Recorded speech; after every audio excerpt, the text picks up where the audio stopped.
Part 7, The Pastoral Solitude and Re-Recorded Eras, 2019 to 2022. Chapter 61, Pandemic Lockdown as a Creative Turning Point. The last arena lights dimmed somewhere over the Atlantic seaboard in March 2020, and Taylor Swift sat in her Nashville home, listening to a silence she had not heard in nearly 15 years. Not the silence between songs. She knew that silence, had used it as a weapon, had felt the crowd hold its breath in those charged seconds before the first note dropped. This was different. This was the silence of a world that had simply stopped, and in it she could hear something she had nearly forgotten.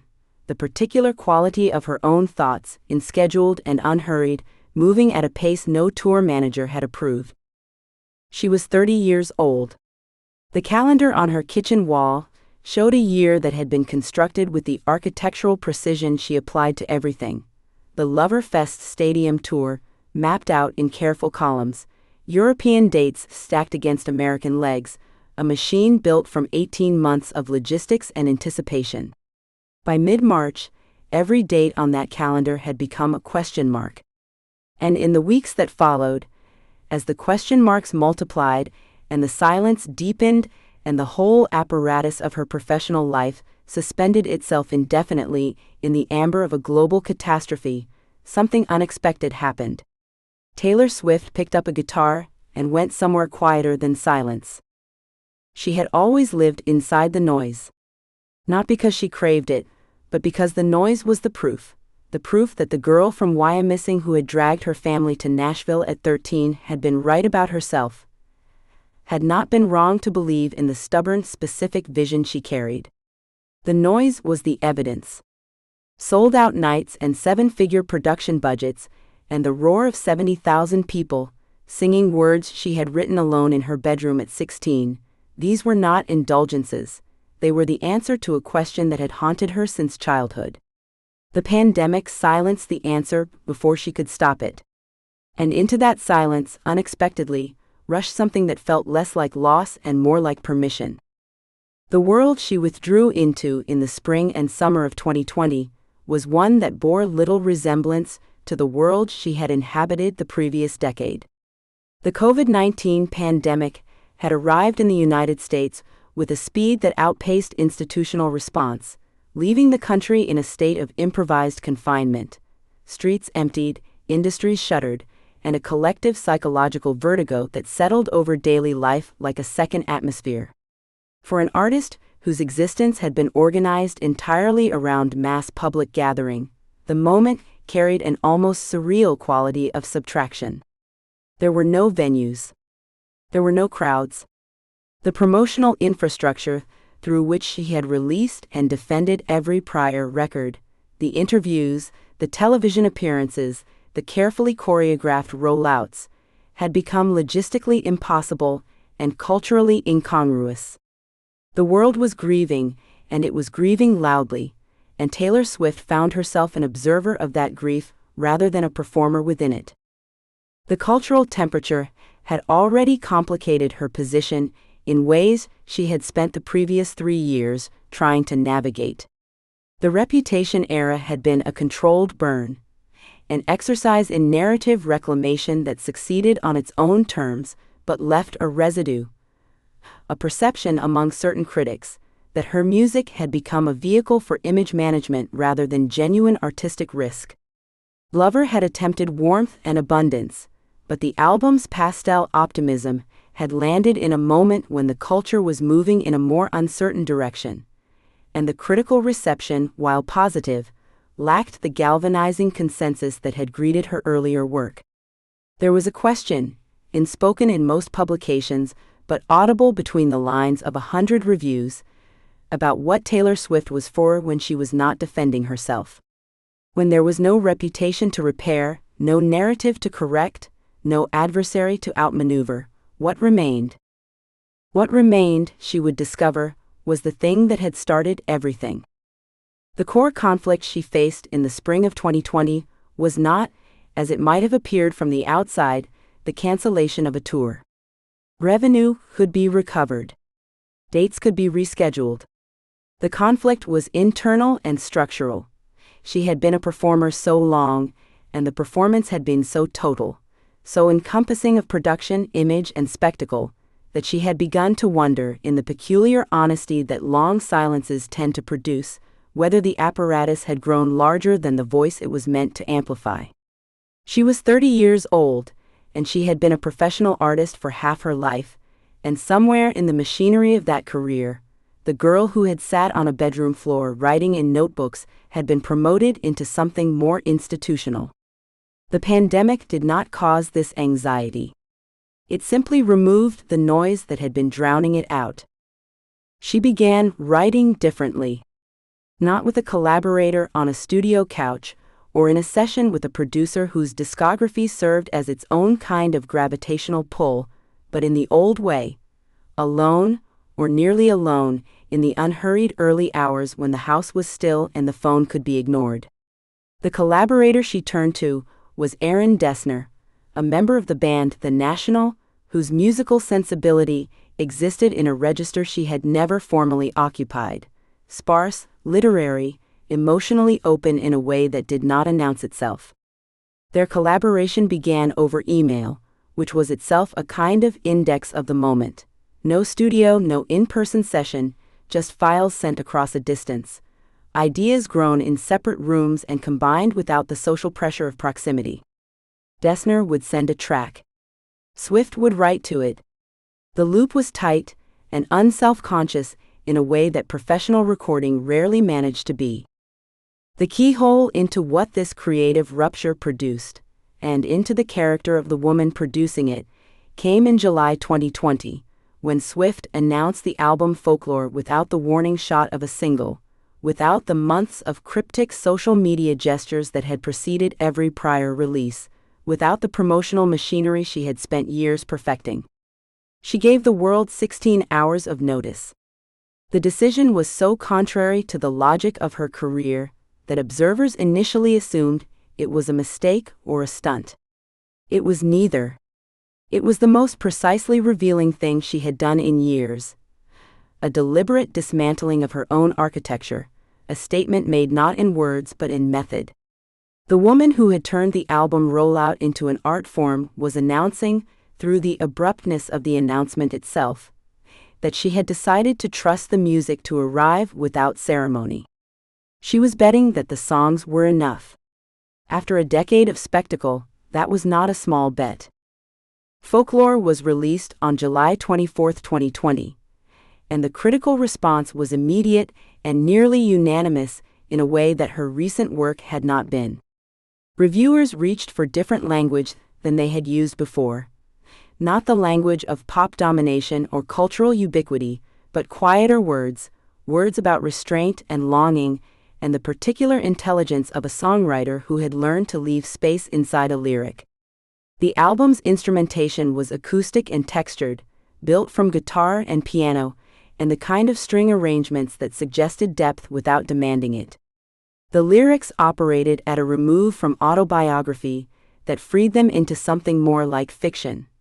She had written characters, had built small dramas inside songs, had allowed ambiguity to remain ambiguous rather than resolving it into the clear emotional key signature her earlier work had favored. She was, in the parlance of the form, letting the songs breathe. The relationship that shaped the particular emotional register of this period was the one with Aaron Dessner, though its significance was less romantic than creative. And in Swift's artistic biography, that distinction matters more than it might for a different kind of subject. Dessner was not a mirror held up to her existing instincts. He was a door into an entirely different room. His musical world was built around a kind of controlled melancholy, a vocabulary of restraint and negative space, of what is implied rather than stated. Working with him required Swift to trust the unstated, to write toward a feeling without pinning it down, to allow a listener to supply their own meaning to a line that could sustain multiple readings. This was philosophically opposite to the mode she had mastered. Her earlier songwriting had been precise to the point of specificity, the details sharp and particular, the emotional conclusion earned and delivered. Folklore asked her to write differently, to be, in some important sense, less present in her own songs.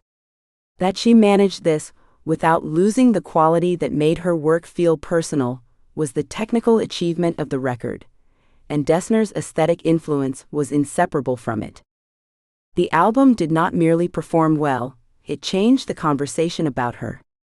The Grammy Award for Album of the Year that it won in March 2021 was her third, making her the first solo artist to win the award 3 times, and the moment carried a weight that exceeded the accumulation of hardware.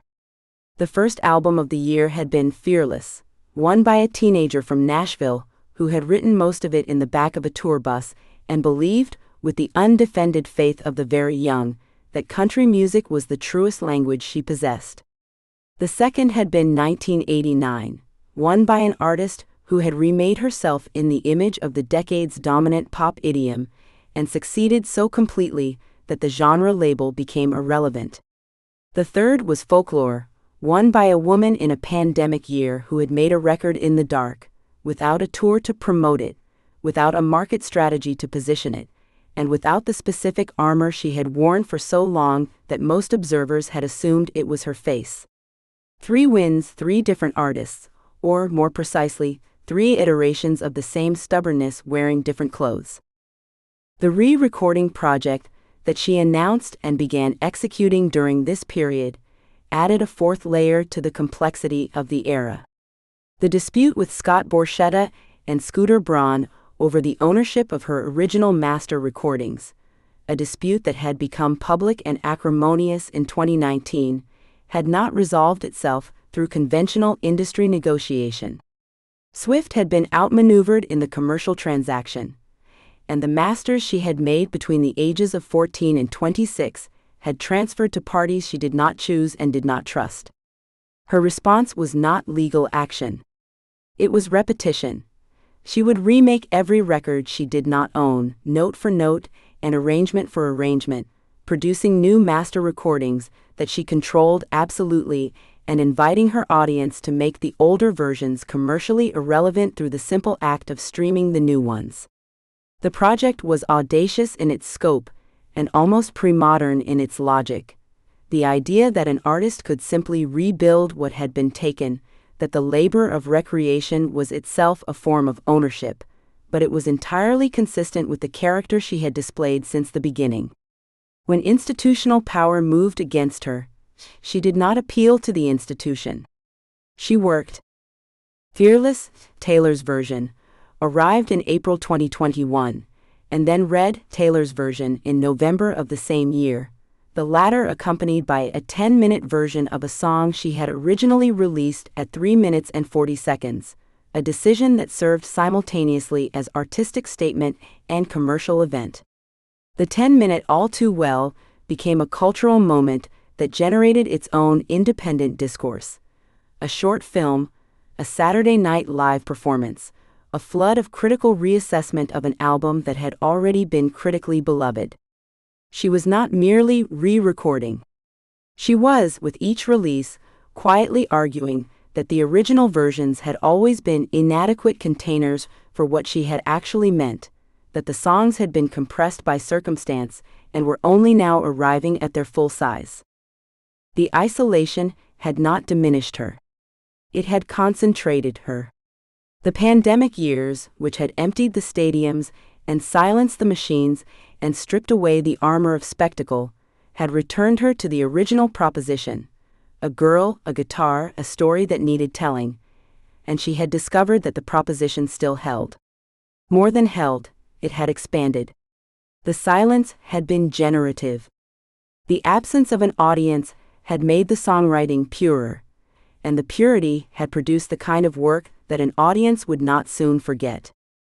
What she did not yet know, in the autumn of 2021, as the re-recordings accelerated and the critical reception continued its long rehabilitation of her legacy, and the stadiums began cautiously reopening their doors, was that the quiet she had cultivated in the pandemic years was about to be replaced by a noise of an entirely different scale, one she had not planned for and could not entirely control, one that would redefine what it meant to be famous in the 21st century and raise, for the first time in her career, the question of whether the size of a cultural moment could outgrow the artist at its center.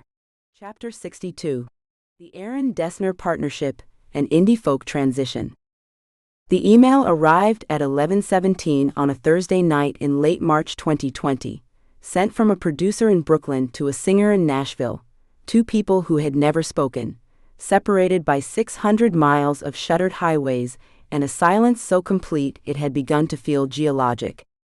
Aaron Dessner was sitting at a piano in his home studio, a converted barn behind his house in Hudson, New York, a structure that smelled of old timber and new circuitry, when he typed the message. He had been quarantined for 9 days. Outside, the world had not so much slowed as seized, locking mid-gesture like a figure caught in amber. He was not certain the email would receive a response. Taylor Swift was, by most available metrics, the most famous woman alive. He was a guitarist from a critically admired but stubbornly mid-sized indie band, known primarily to people who owned record players and read literary fiction on airplanes. The Venn diagram of their audiences was, at best, a pair of circles that barely kissed at one tangent point. And yet, she wrote back within 20 minutes. What followed, compressed into a span of weeks that would have seemed implausible in any era not defined by shared quarantine and the particular fever of enforced stillness, was one of the most quietly radical artistic collaborations in contemporary popular music. But to understand what it meant, and what it cost and what it made possible, one has to first understand what Taylor Swift was escaping from. The world she had occupied since 2017 was enormous and exhausting in equal measure. Reputation had been a monument to self-defense, armored and electric, its stadium tour a spectacle of controlled aggression and pyrotechnic reclamation. Lover in 2019 had reached back toward pastel optimism, a record of sunlit hooks and romantic maximalism, and while it moved millions of copies and sold out arenas, it carried within it the faint, uncomfortable quality of a singer straining toward a frequency she had not quite found. The reviews were kind, but not reverential. The cultural conversation had shifted beneath her feet with the arrival of a new generation of artists. Billie Eilish at 17 winning every Grammy in the room, Olivia Rodrigo still waiting in the wings, and Swift at 30 occupied the strange no man's land between legacy act and contemporary relevance. She was too young to be untouchable, and too established to be discovered. Then the pandemic closed every arena on Earth, canceled every tour, and gave everyone but her particularly, something she had not possessed in uninterrupted form since she was 13 years old: hours, days, silence. The cultural moment was its own kind of pressure chamber. March and April of 2020 produced in millions of people a vertigo that alternated between terror and a strange, shameful productivity. Artists who had spent years performing their creativity now found themselves with nothing but time and no audience to perform it for. For Swift, the stripping away of the promotional apparatus, the magazine covers, the talk show appearances, the meticulously staged fan events, was at first disorienting and then gradually clarifying.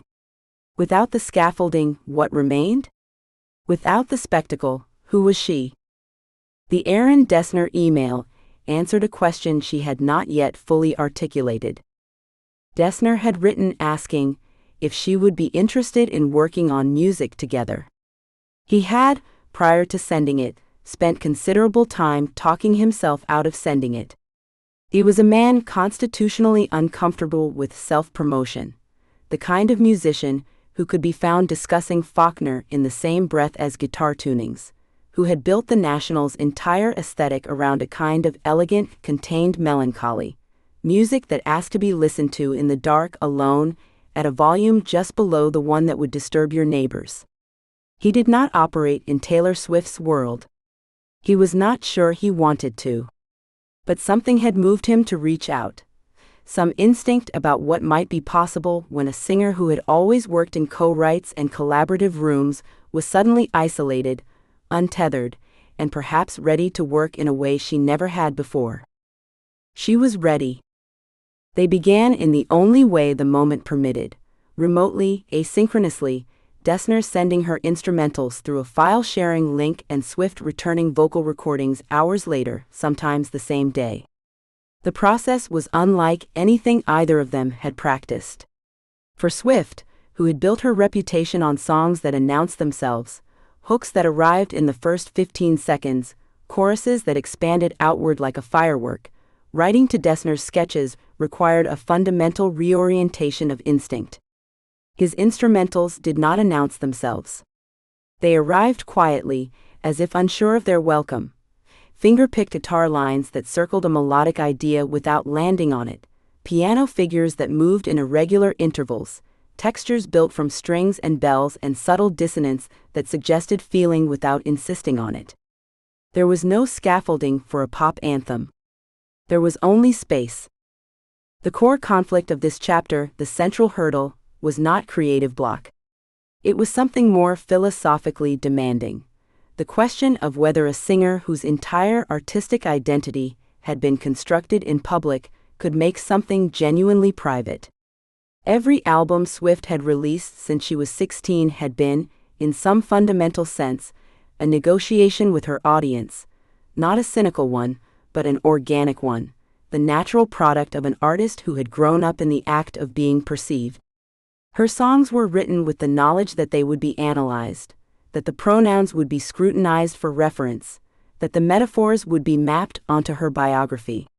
She had learned over 15 years to write music that invited that scrutiny even while appearing to resist it.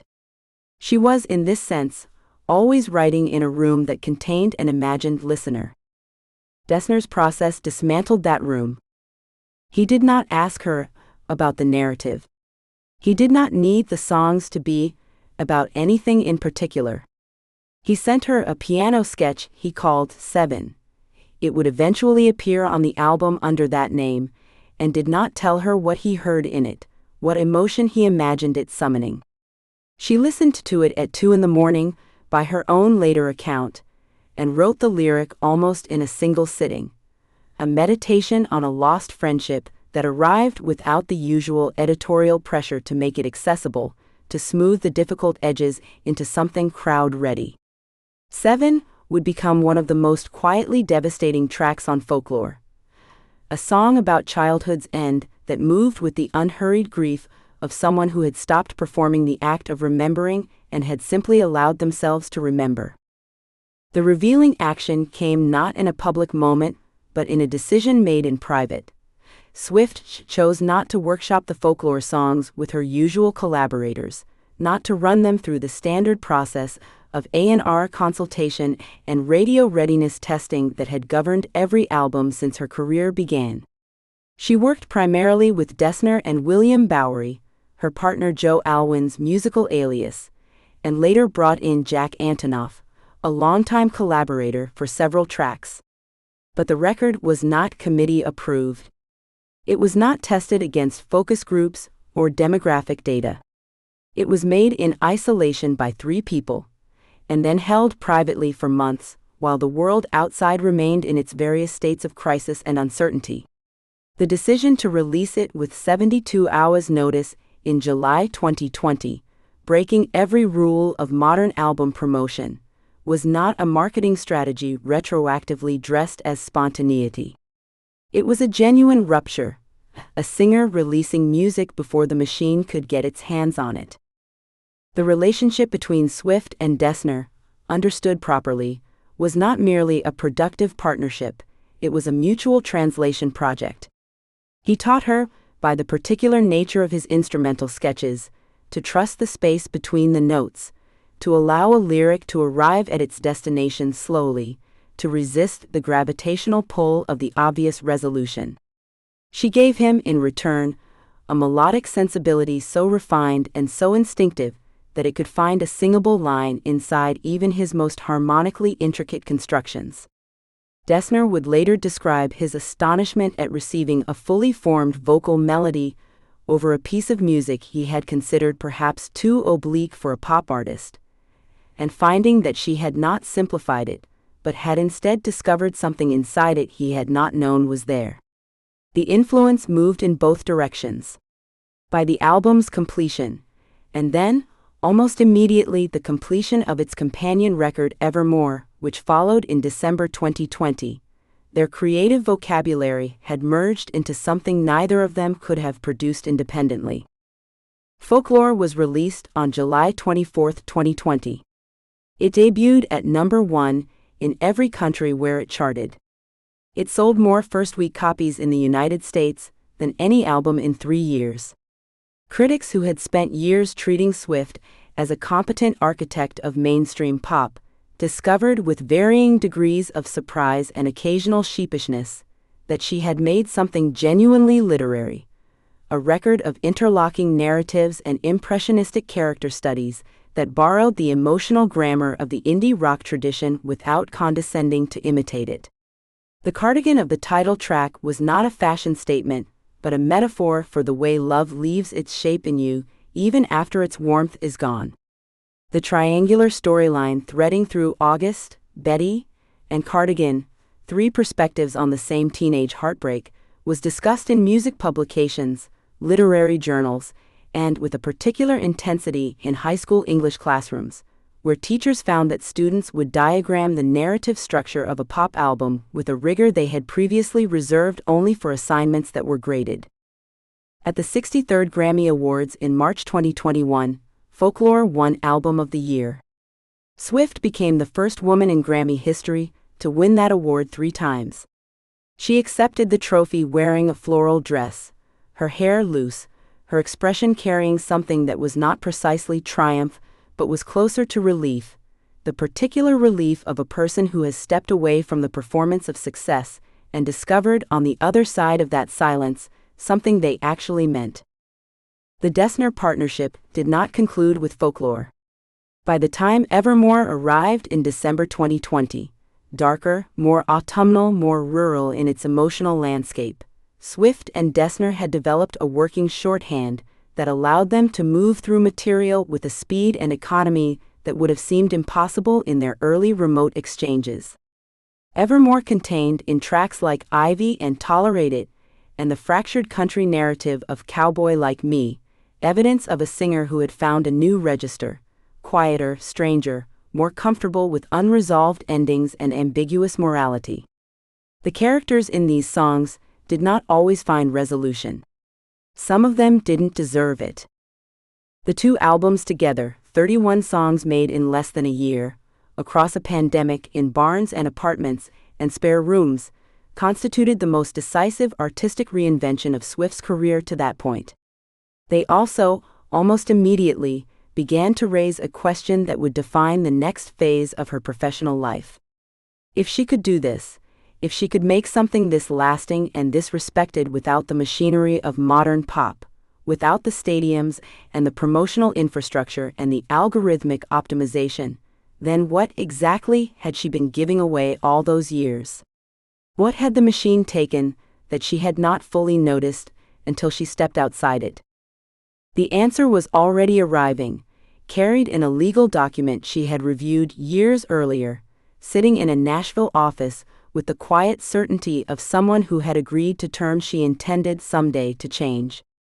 Her master recordings, every album from Taylor Swift through Reputation, belonged to Scott Borchetta's Ithaca Holdings and subsequently to Scooter Braun, who had acquired the company in 2019 in a deal Swift described as her worst nightmare. She had learned about it from a Tumblr post. She had, in her own words, not been given the option to purchase her work. She was about to take it back note by note, song by song, syllable by syllable. And the act of reclamation, she was beginning to understand, would cost more than anyone watching from the outside could yet imagine. Chapter 63. Folklore and Evermore, Storytelling and Character Studies. The window of her Nashville home held nothing useful anymore. Outside, the world had drawn its curtains, restaurants shuttered, tour buses idled in empty lots, the entire scaffolding of a performing life dismantled overnight, and Taylor Swift sat in the particular silence that arrives not as relief but as indictment. It was March 2020, and the industry she had spent 2 decades mastering had simply stopped. No stadiums. No red carpets. No strategic reveals. The Lover era, with its pastel optimism and open-armed anthems, had been caught mid-sentence by a pandemic that cared nothing for album cycles or carefully engineered rollouts. The tour that was meant to be her largest ever existed now only as a sequence of refunded tickets and canceled venue contracts. She had spent the better part of a year building a world out of cotton candy and neon, and the world had closed. What she did next would not be explained by any precedent in her career. For someone who had structured her professional life around calculated visibility, the Easter egg, the squad cameo, the precisely timed single drop, the quietude of 2020 presented a problem that no publicist could solve. Taylor Swift had always worked from spectacle. Her albums arrived with teaser campaigns, color-coded aesthetics, months of fan speculation, stoked and managed with nearly military precision.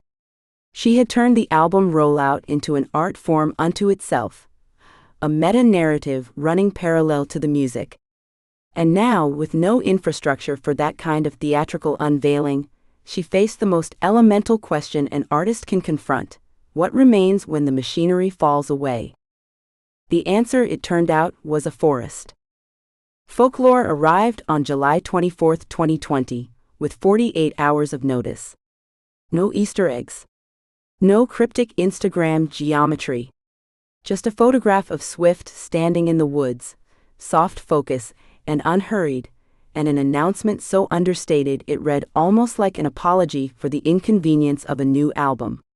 Recorded entirely in remote collaboration during lockdown, primarily with Aaron Dessner of The National, with additional contributions from longtime collaborator Jack Antonoff and her partner Joe Alwyn.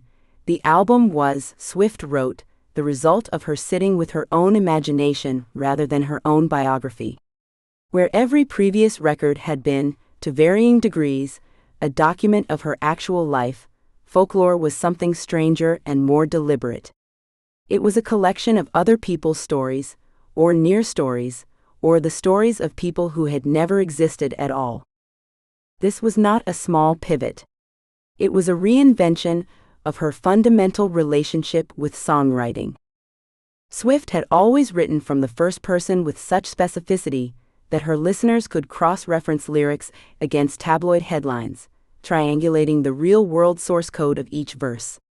The clarity of her autobiographical method had been both her greatest gift and, in the eyes of certain critics, her limitation, the sense that she was a diarist rather than a novelist, a reporter of her own experience rather than an inventor of experience outright. Folklore dismantled that critique with quiet ferocity. The album's most acclaimed track, Betty, was written from the perspective of a 17-year-old boy named James, apologizing to a girl he had wronged at a summer party. Swift performed it not as confession but as inhabitation, slipping inside a character whose gender, age, and emotional register were categorically unlike her own. The song's details, the cardigan left at a stranger's house, the grapevine rumor traveling through a small town, the particular shame of adolescent faithlessness, had the weight of something remembered rather than invented. Yet they were invented, or mostly invented, assembled from the architecture of human patterns she had observed over decades of watching people navigate love's clumsier choreographies. The fictional triangulation she had embedded in the album, the story of James, Betty, and a girl named Augustine across 3 separate songs, became one of the most analyzed structural experiments in contemporary pop. Critics who had spent years assessing Swift's work through the prism of celebrity gossip found themselves suddenly required to engage with the album as literature. The New Yorker ran extended essays on her use of narrative perspective. University syllabi began incorporating the album into courses on contemporary songwriting and American folk tradition. She had written her way out of the celebrity diarist category simply by deciding to write differently, and the decision had arrived not from external pressure, but from the enforced interiority of a pandemic spring. Aaron Dessner's influence on the record was seismic and visible. His work with the National had always operated in the key of literary melancholy, music that felt like it existed in the hour before rain, textured with piano figures and guitar tones that suggested emotional complexity without announcing it. When Swift reached out to him in the early weeks of lockdown, they had never met in person. They worked entirely through file exchanges, Swift recording vocals in her home closet, Dessner sending instrumental sketches from his studio in upstate New York. The process stripped away every element of the conventional album-making ecosystem. No producers hovering in glass-walled rooms, no label executives reviewing mixes, no sessions that required anyone to be physically proximate. The isolation that the pandemic had imposed became, paradoxically, the condition of the album's artistic freedom. Without an audience watching the making, Swift could make something she was not certain the audience would recognize as hers. The risk was real. She knew it. In conversations from the period, she acknowledged openly that Folklore represented a departure her fanbase had not been asked to prepare for. The Swifties who had followed her through country and pop and the glittering revenge pop of Reputation had built their interpretive frameworks around her autobiographical directness. The move toward fictional narrative and indie folk textures was not guaranteed to hold that audience. There is a particular kind of courage in an artist choosing not to give their most loyal listeners exactly what they have come to expect, and in the summer of 2020, with no tour to sustain a longer commercial runway, the choice carried genuine professional consequence. It did not matter. Folklore debuted at #1 in more than a dozen countries and became the best-selling album of 2020 in the United States. At the Grammy Awards in March 2021, it won Album of the Year, Swift's third such victory, making her the first solo artist in history to claim that award 3 times. She accepted the award with the same quality of controlled disbelief that had characterized her first win over a decade earlier, though now the disbelief seemed less about surprise and more about understanding in real time that the room had ratified something she had made without asking for permission to make it. She did not pause to absorb the moment. 5 months after releasing Folklore, on December 11, 2020, she announced and released Evermore, describing it as a sister record, a continuation of the imaginative world she had opened in July rather than a departure from it. Where Folklore had the quality of a clearing in the forest, pale and open, Evermore moved deeper into the trees. The production was denser, the emotional register more tangled, the stories darker at their edges. Champagne Problems, the album's most emotionally devastating track, told the story of a marriage proposal declined, but from the perspective of the woman saying no rather than the one being refused, a structural inversion that gave the song its particular ache. Long story short, read like a survivor's inventory. "'Tis the Damn Season" reconstructed a specific geometry of small-town longing, with the precision of someone who had spent years observing what it means to leave a place and find it has not stopped existing in your absence. Jack Antonoff, who had co-written and produced some of Swift's most critically acclaimed work across 1989 and Reputation and Lover, remained a central presence on both albums, and the creative partnership between them had evolved into something that transcended the conventional producer-artist dynamic. Antonoff understood the architecture of her ambition in a way that required no translation. He was, in the language of these albums, a native speaker. But it was the addition of Dessner that had cracked something open, introduced a sonic vocabulary that carried different emotional permissions, and the collaboration between all three, conducted almost entirely at a distance across a landscape of closed studios and empty cities, produced 2 albums in the same calendar year that together constituted the most significant critical achievement of her career to that point. The pandemic had not merely given Swift time to write. It had removed the audience from the room during the making, which is a different and more radical gift.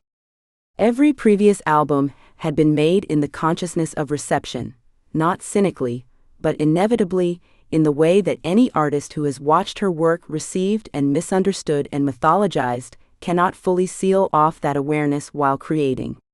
Folklore and Evermore were made in something closer to genuine privacy. The closet where she recorded vocals was not a studio. The file exchanges with Dessner were not sessions. The process had no official witnesses, and the absence of witnesses allowed her to make mistakes she might otherwise have corrected prematurely, to follow emotional threads without checking them against anticipated reactions. The albums bore the texture of that freedom. They sounded, more than anything else in her catalog, like the work of someone writing for the first page of a journal rather than the first day of a campaign. Joe Alwyn, her partner since 2017, occupied a quiet but structurally significant place in the making of Folklore. Under the pseudonym William Bowery, he co-wrote two of the album's most intimate tracks, Exile, a duet with Bon Iver's Justin Vernon, and Betty, the fictional adolescent apology that became one of the record's most discussed songs. His presence in the credits was understated to the point of invisibility for listeners who did not look closely, which may have been the point. Their relationship had been, by the standards of her previous public partnerships, conspicuously private. No red carpet appearances in the early years, no Instagram declarations, no strategic deployment of the relationship as narrative fuel. The decision to write together, and to publish that collaboration under a name most of her audience would not initially recognize as his, suggested something about the nature of their creative intimacy, that it existed in a register she was actively choosing to protect from the mechanism of interpretation that had consumed her earlier relationships. The re-recorded albums, Fearless, Taylor's version in April 2021, and Red, Taylor's version in November 2021, ran on a parallel track to the Folklore and Evermore era, constituting a second major creative and legal project conducted with the same methodical determination. The dispute with Scooter Braun and Ithaca Holdings over the ownership of her original masters had not resolved itself quietly. Swift had made the decision to re-record her first 6 albums publicly and explicitly, transforming what might have been a private legal frustration into a cultural statement about artist ownership and the economics of the music industry. Fearless, Taylor's version, was received warmly. Red, Taylor's version, became something considerably larger. The 10-minute version of All Too Well, originally abbreviated on the 2012 release of Red, arrived on the re-recorded album in its full, unexpurgated form, a song about the aftermath of a relationship that had ended with such specificity and fury that it functioned less like a pop song and more like a piece of testimony. The cultural response to All Too Well, 10-minute version, was disproportionate to any single song release in recent memory. It spent weeks atop streaming charts, generated an accompanying short film that Swift directed herself, and triggered a sustained public conversation about the song's biographical origins that played out across social media with the intensity of literary detective work.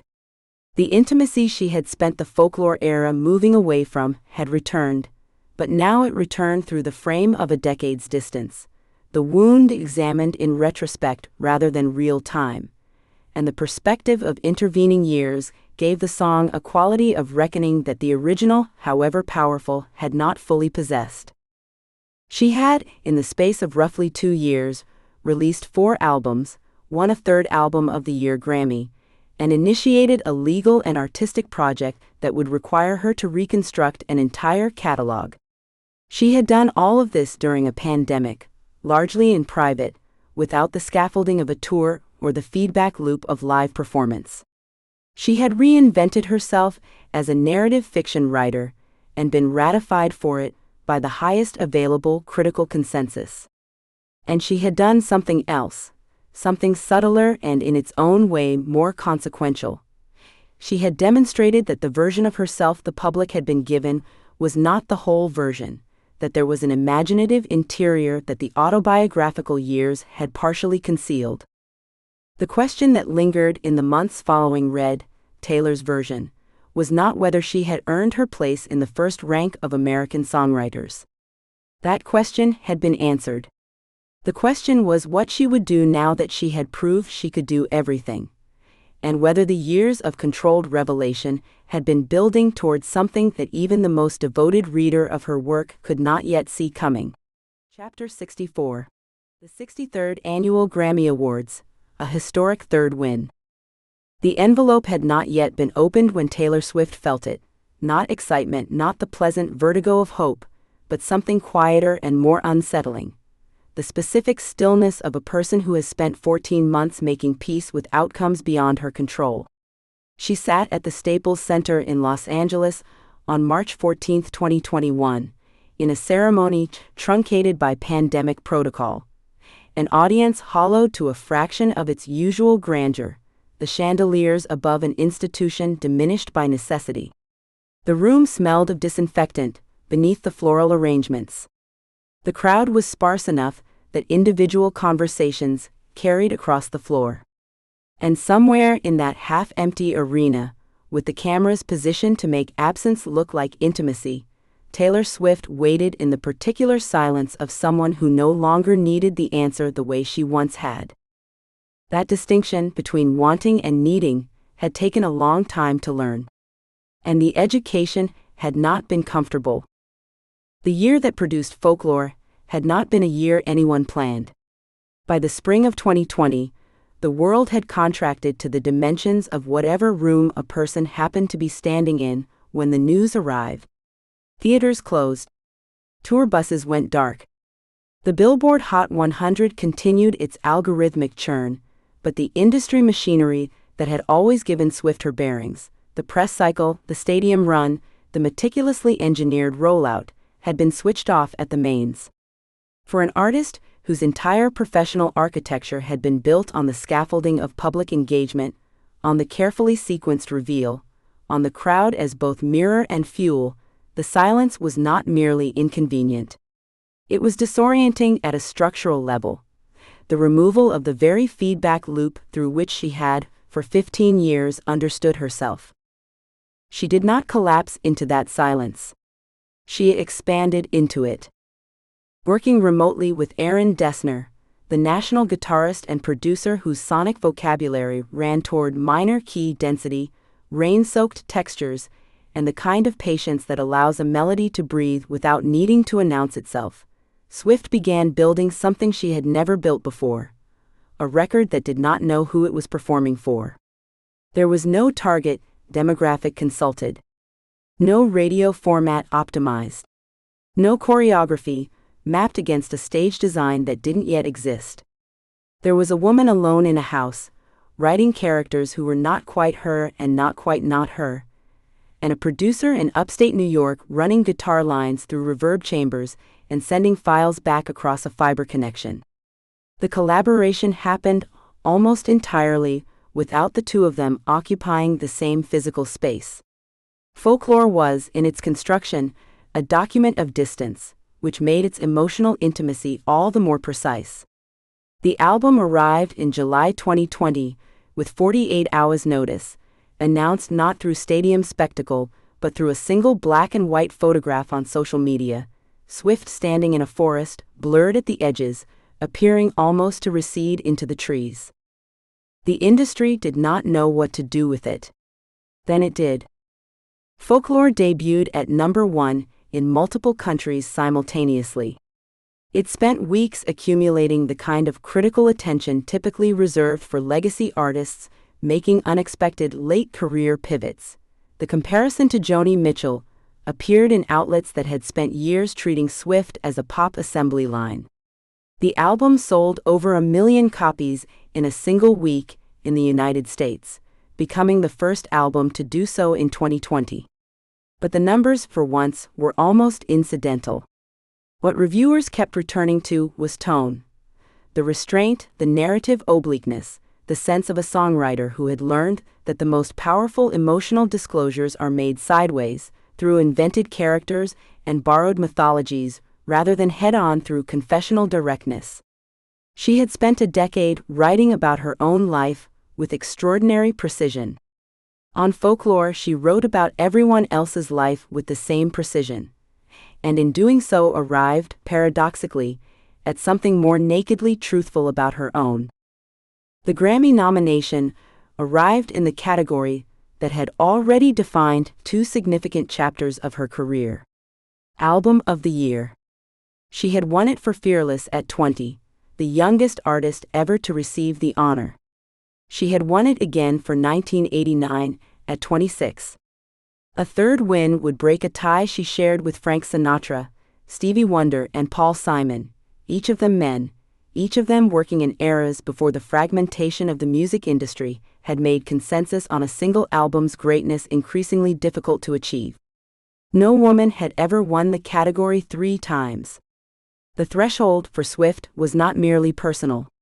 It was historical in a way that made the weight of it harder, not easier, to carry. And yet the most meaningful obstacle she faced in the weeks before the ceremony was not the competition. Though the nominees that year included Dua Lipa's Future Nostalgia, Billie Eilish's When We All Fall Asleep, Where Do We Go?, having already claimed its own Grammy cycle, and the compressed, brilliant chaos of the pandemic release landscape, but rather the interior question of what it would mean to care too much about an outcome in a year that had reminded everyone, violently and at scale, how little any of it finally mattered. People had died in numbers that corroded language's ability to describe them. Swift's own mother had been navigating a cancer diagnosis for years. The industry that had shaped her had proven itself capable of existing entirely without stadiums, without crowds, without the confirmation rituals that had always given award season its peculiar urgency. To sit in the Staples Center and won a Grammy in March 2021 required a particular kind of reckoning with one's own vanity. Swift, who had spent her career transforming private reckoning into public art, was engaged in a version of that reckoning in real time. What happened when her name was called, when Trevor Noah read it, when the room's restrained applause broke over her, was not the eruption that had accompanied her previous wins. She did not press both hands to her face with 20-year-old astonishment. She did not cry in the way that had made the Fearless victory so arresting. That specific combination of genuine shock and the physical overflow of someone whose emotional vocabulary had not yet caught up to the scale of what was happening to her. What she did instead was exhale. Slowly. The way a person exhales who has been carrying something heavy for a long time and has only just set it down. She walked to the microphone with a steadiness that was different from composure. Composure is the suppression of feeling, and what Swift demonstrated was something closer to its integration. Her acceptance speech was brief, characteristically specific, and notable for what it chose not to do. She did not invoke the history she was making. She did not catalog the obstacles overcome, the years of scrutiny absorbed, the editorial commentary on her personal life that had accompanied every public phase of her career. Instead, she thanked Aaron Dessner and Jack Antonoff and Joe Alwyn, the latter a quiet acknowledgement of the private relationship whose domestic steadiness had been, by all accounts, one of the enabling conditions of Folklore's particular emotional clarity. She spoke about the pandemic year, not as a crisis survived, but as a strange gift, the dissolution of external scaffolding that had forced her inward. I had never had the experience of writing an album without going anywhere, she said. And in that sentence was the entire story, that the world's confinement had for her functioned as liberation. Aaron Dessner, watching from wherever he was watching, understood the nature of what they had built together, perhaps better than any other living person outside of Swift herself. Their working relationship had been unusual from its inception. Conducted almost entirely through file sharing, through the grammar of digital collaboration, through the kind of creative exchange in which two artists reveal themselves, not through conversation, but through the accumulated choices embedded in a piece of music. Dessner had sent Swift instrumental sketches. Swift had returned them with fully formed lyrics, sometimes within a matter of hours. The speed was not the result of carelessness, but of something closer to trance, the condition in which a person's conscious editing mechanisms fall temporarily silent and the deeper material rises without permission. Dessner had spoken publicly about his astonishment at the pace. He would send a track expecting silence and receive in return a song that sounded fully articulate, as though it had been waiting years to be written. The collaboration deepened something in both of them.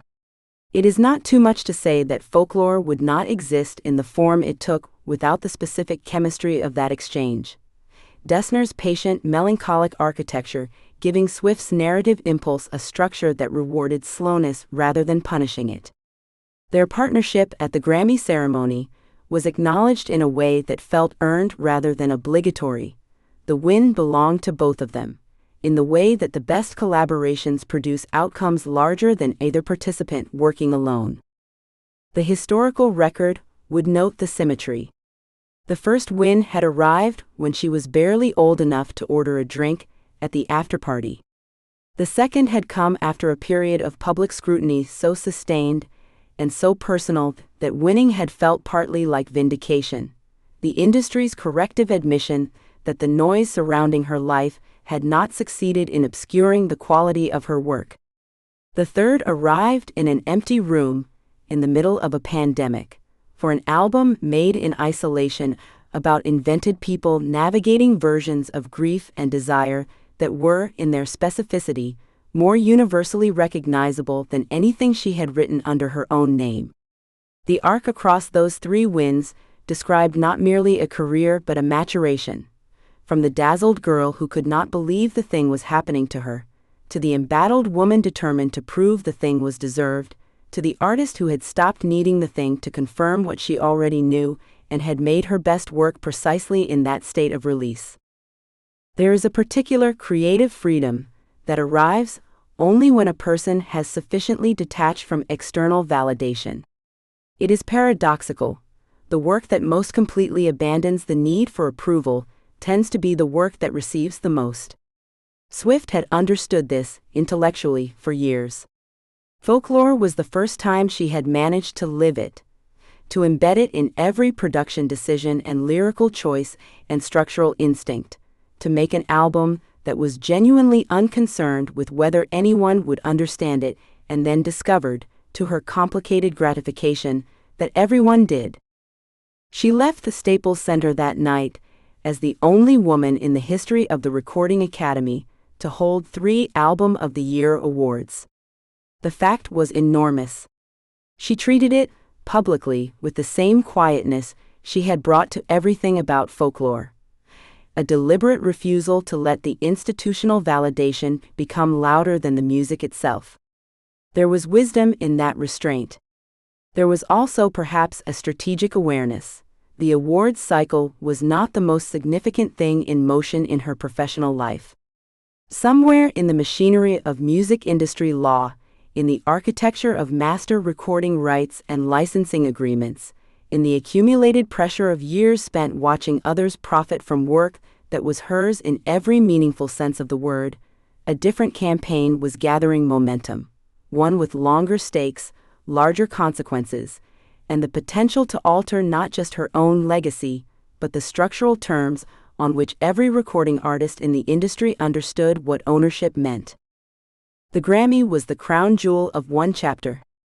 But the re-recording project, the vast, patient, methodical act of reclamation she had set in motion, was the opening move of something else entirely, a challenge to the foundations of an industry that had profited from her compliance and was about to discover the costs of her defiance.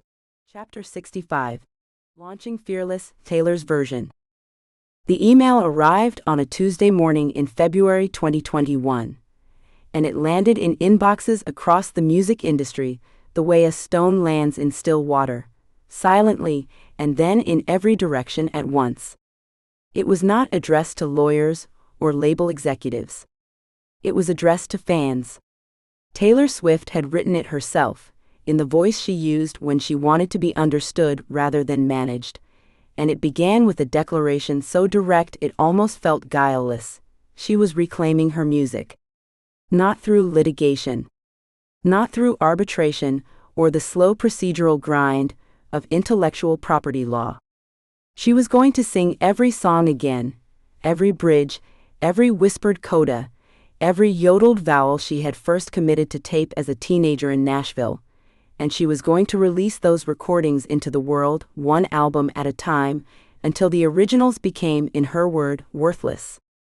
The word choice was deliberate.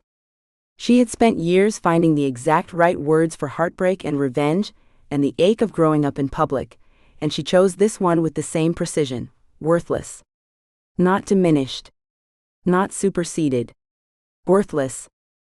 She was 31 years old, newly settled into a creative life that had, by necessity and by pandemic, turned inward, and she was about to execute one of the most audacious legal and commercial maneuvers in the history of the recorded music industry, not with an army of attorneys leading the charge, but with her own voice. The context in which Fearless, Taylor's version, was conceived and released cannot be separated from the seismic cultural rupture of the preceding 2 years. The COVID-19 pandemic had not simply disrupted the touring economy that sustained most working musicians, it had collapsed the entire architecture of the music industry's promotional cycle. Without live performances, without late-night television appearances, without the red carpet press infrastructure that amplified a new record into the public consciousness, artists were forced to reckon with what, exactly, their relationship to their audience actually was when all the mediation was stripped away. For Swift, who had spent the pandemic in an unprecedented creative sprint, recording folklore in a matter of weeks, following it almost immediately with its sister album Evermore, and in doing so winning an Album of the Year Grammy that made her the first woman in history to claim that prize 3 times, the silence of the public world had paradoxically clarified her sense of purpose. She had made 2 entire albums without a single promotional interview, without a strategically placed single, without the elaborate rollout machinery she had once deployed with military precision. And the albums had found their audience anyway, with an intimacy and a directness that surprised even her. The lesson was not lost on her. The connection between artist and listener was more durable than the industry had always insisted, and more direct. It was in this atmosphere of recalibrated power, hers and the industry's, that she returned finally to the oldest wound. The conflict at the center of Fearless, Taylor's version, was not musical. It was not even at its deepest root financial, though the financial stakes were enormous. It was something older and more personal than either of those things. It was the question of who owns the sound of your own adolescence. When Scott Borchetta sold Big Machine Label Group to Scooter Braun's Ithaca Holdings in June 2019 for an estimated $300 million, the transaction had included the master recordings of Swift's first 6 albums, recordings that she had not been permitted to purchase herself, under terms she later described as prohibitive and deliberately structured against her. She had learned about the sale the same way the public did, from the announcement. The masters she had spent her teenage years creating, the ones that contained the original performances of every song she had ever written about first love and small-town dreaming and the particular loneliness of being exceptional in a world that hadn't caught up yet, those belonged to a man she had publicly identified as a bully. The pain of that was real and it was lasting, but Taylor Swift was not, at her core, a person who metabolized pain into paralysis. She metabolized it into action. The legal and strategic architecture of what she undertook beginning in 2020 was, in its way, as intricate as anything she had constructed musically. Under the terms of her original recording contracts with Big Machine, Swift did not own her master recordings. But she owned something equally essential: the underlying compositions, the songs themselves, the lyrics and the melodies. What she could not own, she could replicate. Under U.S. copyright law, a provision commonly described as a cover right, allows any artist to re-record a song after a statutory waiting period, a provision that had existed largely as a theoretical curiosity until Swift decided to weaponize it at scale. The recordings she made would be phonographically distinct from the originals, legally separate works, owned entirely by her through her new deal with Republic Records and Universal Music Group. The originals would still exist. Braun's company would still own them. But if she could convince the world, convincing her listeners, convincing streaming platforms, convincing music supervisors who place songs in films and television programs and commercials to prefer the new versions, she would have achieved something the law alone couldn't give her: effective custody. The choosing of Fearless as the first album in the re-recording project was itself a statement of studied intentionality. She could have begun with Taylor Swift, her debut, the most foundational document of her artistic origin. She could have begun with Red, the album many considered her most emotionally complex, the one her fans had spent years arguing was her masterpiece. She chose Fearless, the record that had won her the first Album of the Year Grammy, the one that had made her, at 19, the youngest artist ever to claim that honor. It was the album of her broadest breakthrough, the one where the whole country had heard her for the first time as something more than a novelty, where the girl with the guitar had become undeniably, unavoidably, a phenomenon. Beginning there was a declaration about what she was reclaiming, not just songs, but the cultural moment that had validated her. Not just recordings, but the proof that she had always deserved to be taken seriously. The announcement of Fearless, Taylor's version, on February 11, 2021, was accompanied by something that no legal maneuver could have manufactured: a first single that transformed nostalgia into argument. Love Story, Taylor's version, arrived with almost no warning, and the reaction it provoked was a form of proof of concept. Listeners who had grown up with the original, who had heard it at middle school dances, in the background of teenage road trips, on the radio during the specific irretrievable summer of their own first love, reported something unexpected. The new version felt, in some hard-to-articulate way, realer than the original. Swift's voice had deepened and settled in the intervening 12 years, had acquired the unhurried authority of an artist who no longer needed to prove anything. And yet something in the performance retained the emotional transparency of the girl she had been.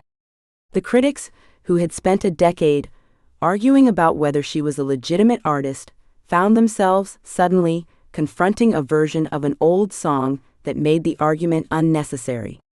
It simply was what it was: very, very good. The relationship that most visibly shaped the execution of this project was the one between Swift and her legal and management team, but more specifically, and more revealingly, the one between Swift and her fanbase. A relationship that, by 2021, had evolved into something with no exact precedent in popular music. The fans who called themselves Swifties had, across more than 15 years, developed a fluency with her artistic intentions that functioned less like fandom and more like participation. When she embedded coded messages in her social media posts, they decoded them within hours. When she announced the re-recording project, they did not simply support it passionately, they organized. They created spreadsheets, tracking which streaming platforms gave re-recorded masters preference in their algorithms. They lobbied music supervisors directly on social media. They generated campaigns urging brands and advertisers to license the new versions. The word worthless that Swift had used about the original masters was not hyperbole, it was a directive, and her fans understood it as such, and they acted on it with an efficiency and a coordination that any marketing department would have found astonishing. The relationship between Swift and her audience had become, by this point, genuinely collaborative, not in the diminished sense of an artist responding to market demand, but in the more interesting sense of a shared project. She gave them the frame, they built the structure. What made Fearless, Taylor's version, commercially and culturally resonant beyond the legal strategy were the 6 songs that appeared on it that had never appeared anywhere before: the From the Vault tracks, recordings from the original Fearless sessions that Big Machine had declined to release. Swift had written these songs in the same creative burst that had produced the album, and they had sat in an archive for 13 years, existing only as studio files and the memory of everyone who had been in the room when they were made. Their inclusion was, on one level, a bonus, a reward for the fans who streamed and purchased the re-recorded version. But it was also something more than that. It was evidence. It demonstrated, concretely, that the creative output of the original sessions had been partially gatekept by a label that had controlled not just the masters, but the release decisions. Here was music that was hers, that had always been hers, that had been sitting in someone else's vault.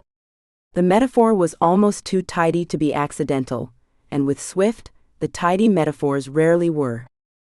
One of those vault tracks, You All Over Me, featured Maren Morris and was produced by Christopher Rowe, collaborators from Swift's current creative life, applied to music from her adolescent one. The effect was quietly radical.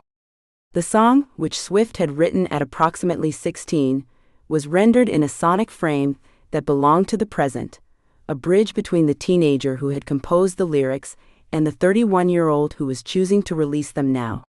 It made audible, in a way that no press release could have, what the re-recording project was actually about, not nostalgia, not grievance, but continuity. The insistence that she had always been the same person, that the girl in the sparkly dress at the CMAs and the woman writing indie folk in a rented house in the Vermont mountains were connected by an unbroken thread of artistic will and ownership of her own story.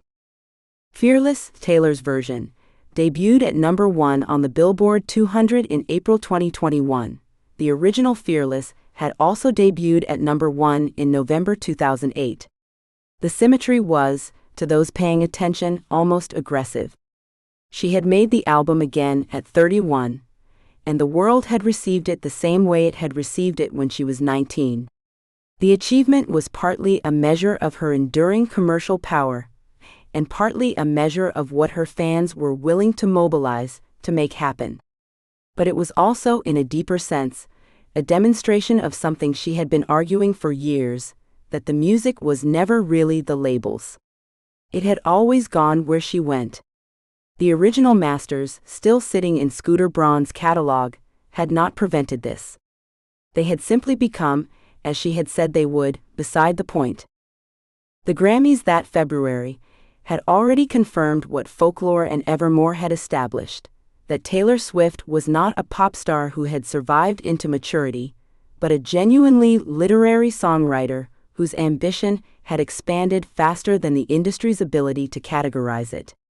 The re-recording project did not contradict that identity, it deepened it. It said that she was not only capable of making new music that felt essential, but also capable of returning to old music and making it feel, paradoxically, newer. She was 31 and she was 19 simultaneously, and the law and the industry and the man who had bought her masters were going to have to find a way to live with that. What no one in those early months of Fearless, Taylor's version, could fully account for was the precedent being set, not just for Swift herself, but for every artist who would come after her and find themselves sitting across a table from a label executive, their early recordings held hostage by a contract signed before they were old enough to understand what they were surrendering, wondering whether anyone had ever found a way out that didn't require losing everything. She had found one, or was in the process of finding one, and the re-recordings still ahead of her, the ones that would eventually include the full and long-awaited Red Taylor's version, with its 10-minute version of a song the entire internet had been waiting 13 years to hear, would prove far more combustible than anyone, including perhaps Swift herself, was fully prepared for. Chapter 66. Red Taylor's version, and Re-establishing Legacy. The box arrived at a recording studio in Nashville sometime in the early autumn of 2021, and inside it were the original session tapes, not the masters, which Scott Borchetta still held in a vault Swift could not touch, but something almost more dangerous, the memories. Handwritten lyric sheets in her teenage cursive. Polaroids from the 2012 promotional cycle. A note she had written to herself before recording the original All Too Well, a reminder that read simply, "Be honest." She held that note for a long moment, according to people present in the room that day, and then she set it on the console beside the mixing board and pressed play on a rough cut of a track that had been sleeping for nearly a decade. The voice that came through the monitors was 22 years old, raw with the specific heartbreak of someone who had not yet learned to protect herself from her own feelings. She listened without flinching. Then she picked up her headphones, walked into the booth, and began the work of becoming herself again.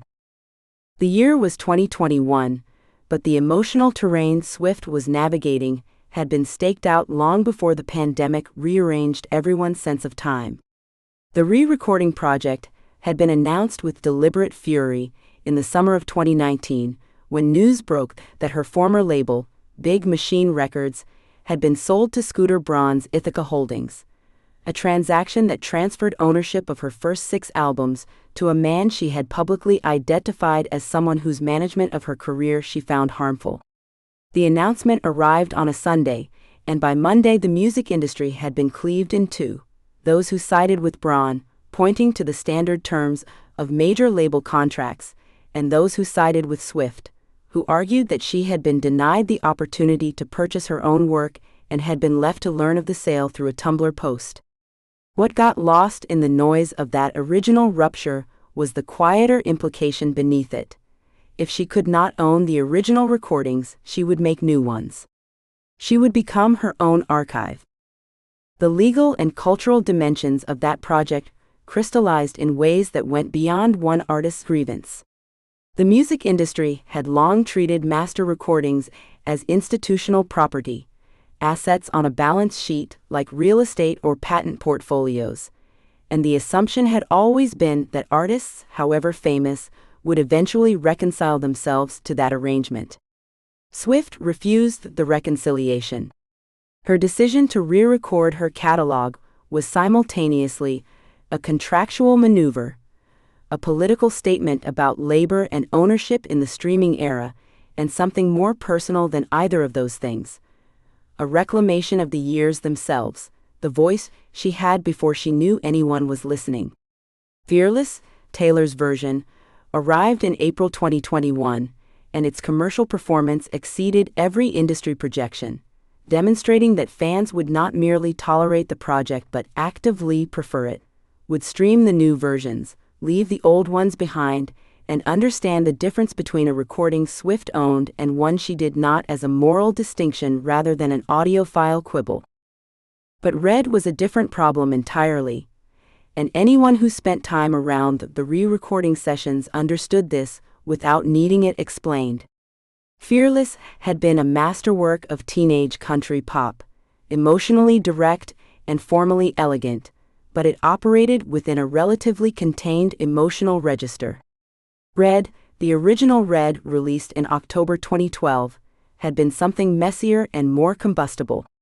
It was an album that did not quite fit any genre, that lurched from arena country to dubstep to folk balladry, that contained some of the most emotionally chaotic and formally inventive songwriting of her career, and that housed in its buried depths a 10-minute version of All Too Well that had never been released. Swift had written the full version with Liz Rose during the sessions for the original album, and the decision to cut it to 5 minutes for commercial release had been made by committee, by radio programmers and marketing teams who calculated that 10 minutes was too long for a single. The truncated version was released. It became one of the most beloved songs of her career. And somewhere in the vaults, the full version waited. The core conflict of the Red, Taylor's version project was not legal or logistical. It was temporal. Swift was 31 years old in the autumn of 2021, a woman who had spent the previous 2 years in various stages of emotional and creative reinvention, who had made Folklore and Evermore in the pandemic quiet, who had won Album of the Year for the 3rd time and stood at a remove from the machinery of fame she had once operated from within. She was not the same person who had written We Are Never Ever Getting Back Together, or 22, or even the 5-minute All Too Well. She was older, more deliberate, and in possession of a perspective that the original sessions had not allowed her. The challenge was to honor the emotional authenticity of a person she no longer entirely was, while not turning the project into an act of nostalgia. To step back into a 22-year-old's grief without performing it. To be honest, as the note to herself had said, but to be honest as a woman of 31 rather than a girl of 22. And to find a way to make those two honestnesses coexist on the same recording. The solution she arrived at was technically unconventional and emotionally precise. She would retain the original vocal performances wherever possible, layering new production underneath them, but she would also re-sing the tracks entirely, bringing her current voice, deeper, steadier, less reliant on the girlish upper register that had defined her early sound, to material that her younger voice had inhabited differently. The result was not a replication, but a translation. Listeners who had grown up with the original Red would find themselves in familiar territory and subtly disoriented at the same time, the way you feel when you return to a house you once lived in and find that the rooms are the same dimensions but the light falls differently. Her collaborators during the sessions noted that she approached the vocal work with a kind of scholarly rigor, listening to the original takes and then deliberately choosing where to diverge, where a more mature phrasing would deepen the emotional content rather than distort it. The 10-minute All Too Well was its own category of undertaking. Swift had spoken in the years since the original album's release about the existence of the longer version, had hinted at it in interviews, had let fans develop a mythological relationship with it, a song they had never heard in full but somehow already mourned.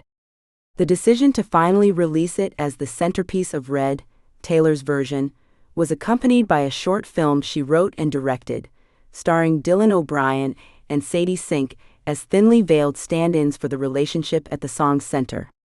The film was not an explanation, it was a parallel text. It gave the song's audience a visual grammar for its emotional logic, without translating that logic into anything simpler than it already was. And the song itself, all 10 minutes and 13 seconds of it, arrived in November 2021 and functioned less like a track on an album than like a structural event in the culture. It debuted at number 1 on the Billboard Hot 100 despite its length, making it the longest song ever to reach that position. Critics who had been skeptical of the re-recording project found themselves writing about All Too Well 10-minute version, as though it were a new discovery rather than an act of restoration. The person who witnessed the release most closely, in the ways that mattered beyond chart positions and streaming numbers, was her mother, Andrea Swift. Andrea had been present at the original Red sessions a decade earlier, had watched her daughter write and record through a period of heartbreak that was as public as it was private, had seen the abbreviated version of the song become something her daughter carried as an open question. Now she was present again, and the relationship had deepened in ways that the intervening years had made complicated and essential. Andrea's cancer diagnosis. She had been treated for breast cancer beginning in 2015 and would later reveal a recurrence, had given their bond a quality of urgency that informed the emotional seriousness with which Swift approached everything during this period. The knowledge that certain moments are finite sharpens the attention, and Swift worked on Red, Taylor's version, with the concentration of someone who understood that restoration is also a form of farewell. You restore a thing because you understand it might otherwise be lost. The release arrived on November 12, 2021, Taylor Swift's 32nd birthday, a deliberate choice that collapsed the distance between past and present, between the person who had first made this music and the person now returning it to herself. The album was 2 hours and 10 minutes long, the longest project she had ever released. It contained the standard 14 tracks from the original album, plus additional songs from the vault, tracks written during the Red era that had not made the original cut, and the 10-minute song that had existed for a decade as a rumor. The critical reception was not merely positive. It was something closer to a re-examination of what the original album had meant and what it now meant differently. Several critics noted that Red, Taylor's version, had the unusual quality of being simultaneously an act of legal strategy and an act of genuine artistry, that it was possible to understand exactly why Swift had made it and still be moved by it, as though the commercial and political context did not exist. What the reviews could not fully capture, because reviews are addressed to the present tense, and this project was explicitly addressed to time itself, was what the re-recording project meant as an argument about cultural memory. Swift was proposing something audacious: that a piece of recorded music is not complete at the moment of its release, that it remains in process, subject to reinterpretation and revision by the same consciousness that created it. This is not how the music industry had ever understood records. Records were products finished at the point of manufacture, and whatever emotional journey an artist took subsequent to their creation was the artist's private business. Swift was insisting that the emotional journey belonged to the record too, that the 10-minute All Too Well was not a bonus track but the song's true form, and that her voice at 31 singing about being 22 was not a distortion of the original, but its completion. There is a photograph from the Red, Taylor's version release week, taken by a member of her team and circulated without much comment at the time, that shows Swift standing in what appears to be a listening room, one headphone pressed to her ear, eyes closed, a half-smile on her face that is difficult to categorize. She is not performing happiness. She is not performing anything. The expression on her face is the expression of someone who has finished a very long task and is in the moment before the next one begins. The specific quiet that exists between completion and consequence. She looks, in this photograph, like a woman who has just signed her name to something irreversible, and who is at peace with whatever comes next. What came next would not be quiet. The industry had watched the Red, Taylor's version release with the particular attention of people whose livelihoods depend on understanding which disruptions can be absorbed and which cannot. And the conclusion that was quietly circulating by the end of 2021 was that Swift's project had succeeded on a scale that rendered certain assumptions obsolete. If artists could re-record their catalogs and have those recordings preferred by audiences over the originals, then the master recording, the foundational asset of the recorded music economy for a century, had been revealed as contingent rather than absolute. The implications were not immediately legible, but they were there, running underneath the chart numbers and the streaming totals, and what no one could yet calculate was how far the disruption would extend or what it would cost. Not just the label system that Swift was targeting, but the woman herself, who had made herself the instrument of the argument and would have to continue being that instrument long after the argument had moved on to new territory. Chapter 67. All Too Well, 10-minute version, and cultural mobilization. The clock in the control room at Electric Lady Studios read somewhere past midnight when Taylor Swift pressed play on a track that had existed in its full form for nearly a decade. She sat without moving. The version filling the room was not the compressed 4-minute edit that had appeared on Red in 2012, the one that had been folded down to fit radio formatting, trimmed of its most devastating passages, reduced to something more palatable, more portable, more easily forgotten. What played now was the full architecture of the song. 10 minutes and 13 seconds of sustained emotional excavation, every image intact, every pause exactly where she had originally placed it. The room held the weight of it. A refrigerator magnet. A scarf left behind. A father who didn't like her. An age gap rendered not in accusation, but in the specific, granular texture of being young and dismissed, and not yet understanding why. When it finished, no one spoke immediately. There was, by accounts of those present, a kind of reluctant return to the ordinary world, the way a long film ends and the audience sits for a moment before remembering how to stand. She had written the song in 2011, at 21, in a burst of feeling that reportedly surprised even her collaborators with its scope and precision. Jake Gyllenhaal, then 30, was the figure most readers would eventually conjure, though Swift herself never confirmed it, never needed to. The lyric did the work. What made All Too Well exceptional from its first compressed appearance was not simply that it ached, but that it ached with specificity, not loss in the abstract but loss in the particular, the kind that adheres to sensory objects and cannot be dislodged by will. When Red arrived in October 2012, the song immediately distinguished itself, even from the album's considerable emotional range. Fans catalogued it. Critics praised it. A consensus hardened quietly. This was among the finest things she had ever written. And yet the full version had remained unheard. Something important had been left in a drawer. The decision to release Red, Taylor's version, in November 2021, arrived inside a context that was, by any measure, extraordinary.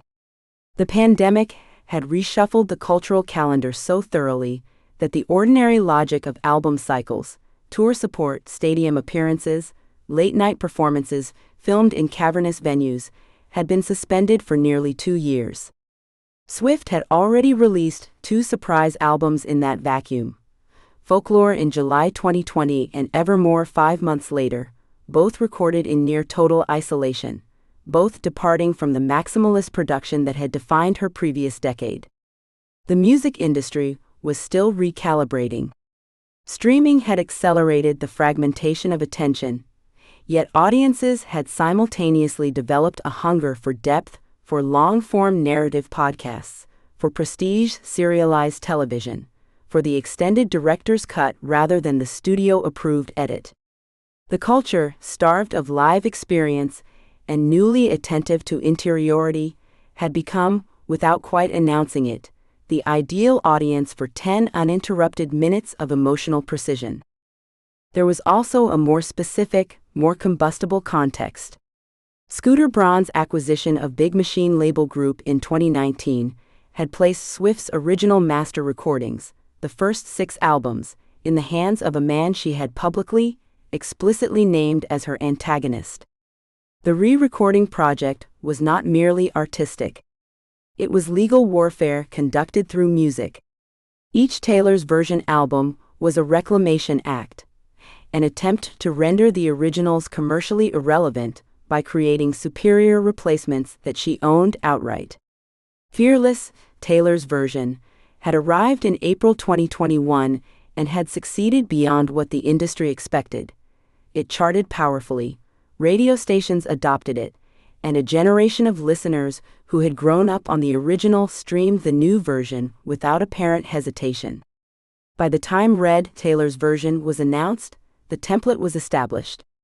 But the 10-minute version of All Too Well was different in kind from any of the previously vaulted tracks. It was not a demo, not a curio, not a footnote.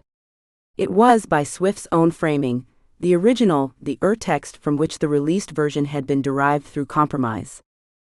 The hurdle was not technical. The hurdle was credibility of scale.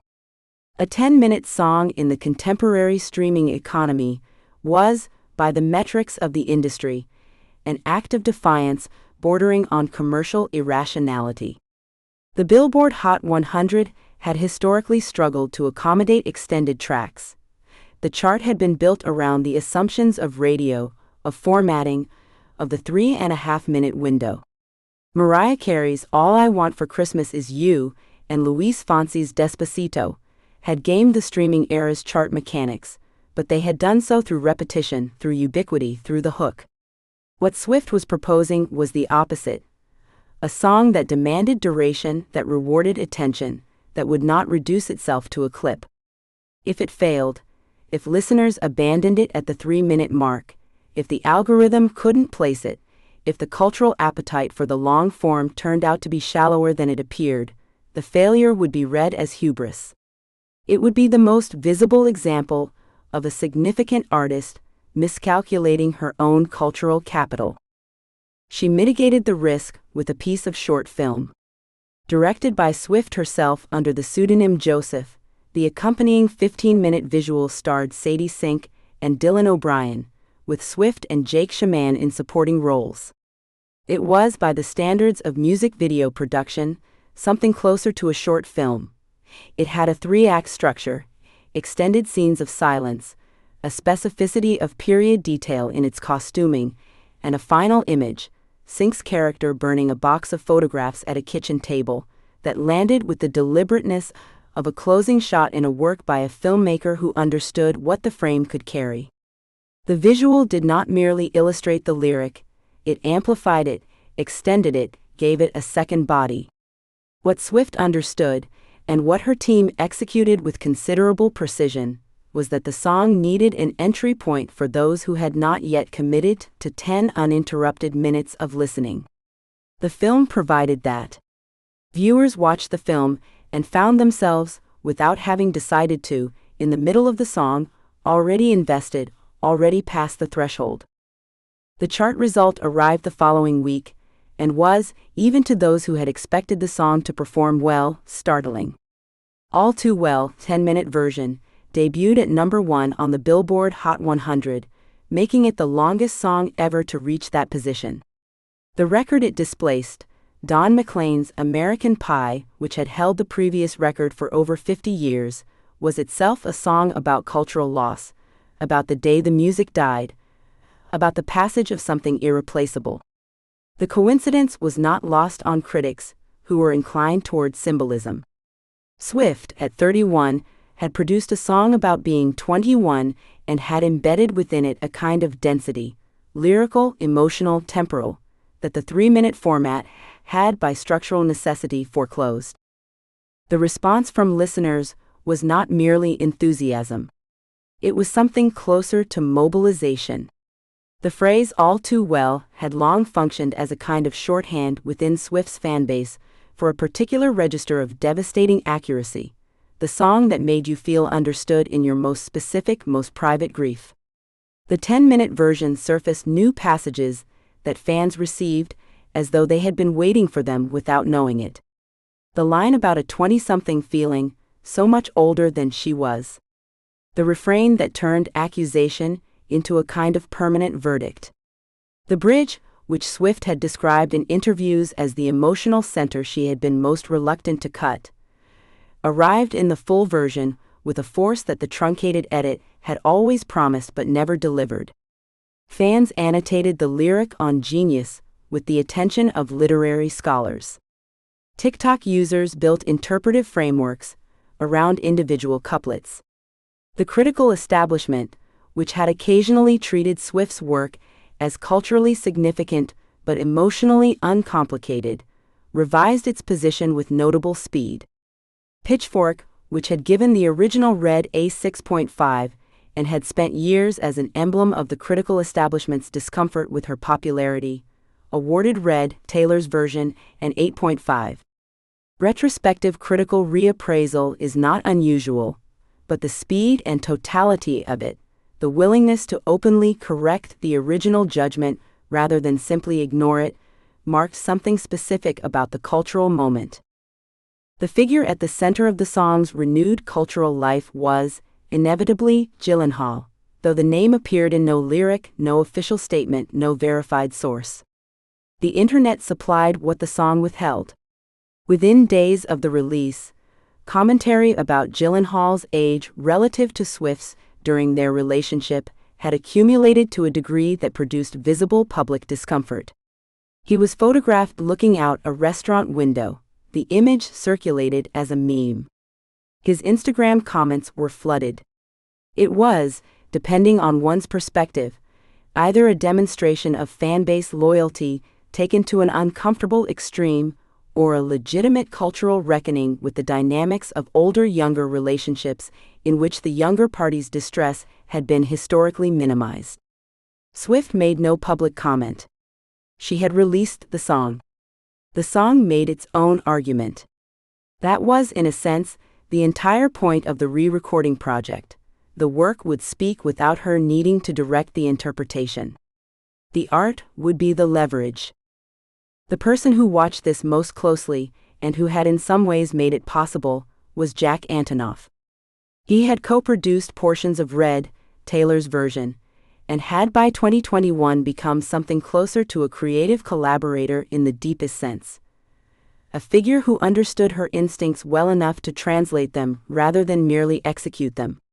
Their working relationship had developed over nearly a decade, and had survived the full arc of her public persona's transformation, from the country crossover star of 1989, through the critically embattled years of Reputation, and into the stripped-down introspection of Folklore and Evermore.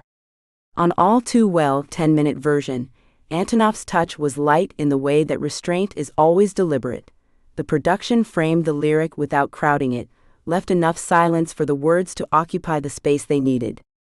In interviews around the time of release, he spoke about Swift's capacity for emotional specificity, as though describing a technical skill rather than a personality trait, which was itself a form of respect.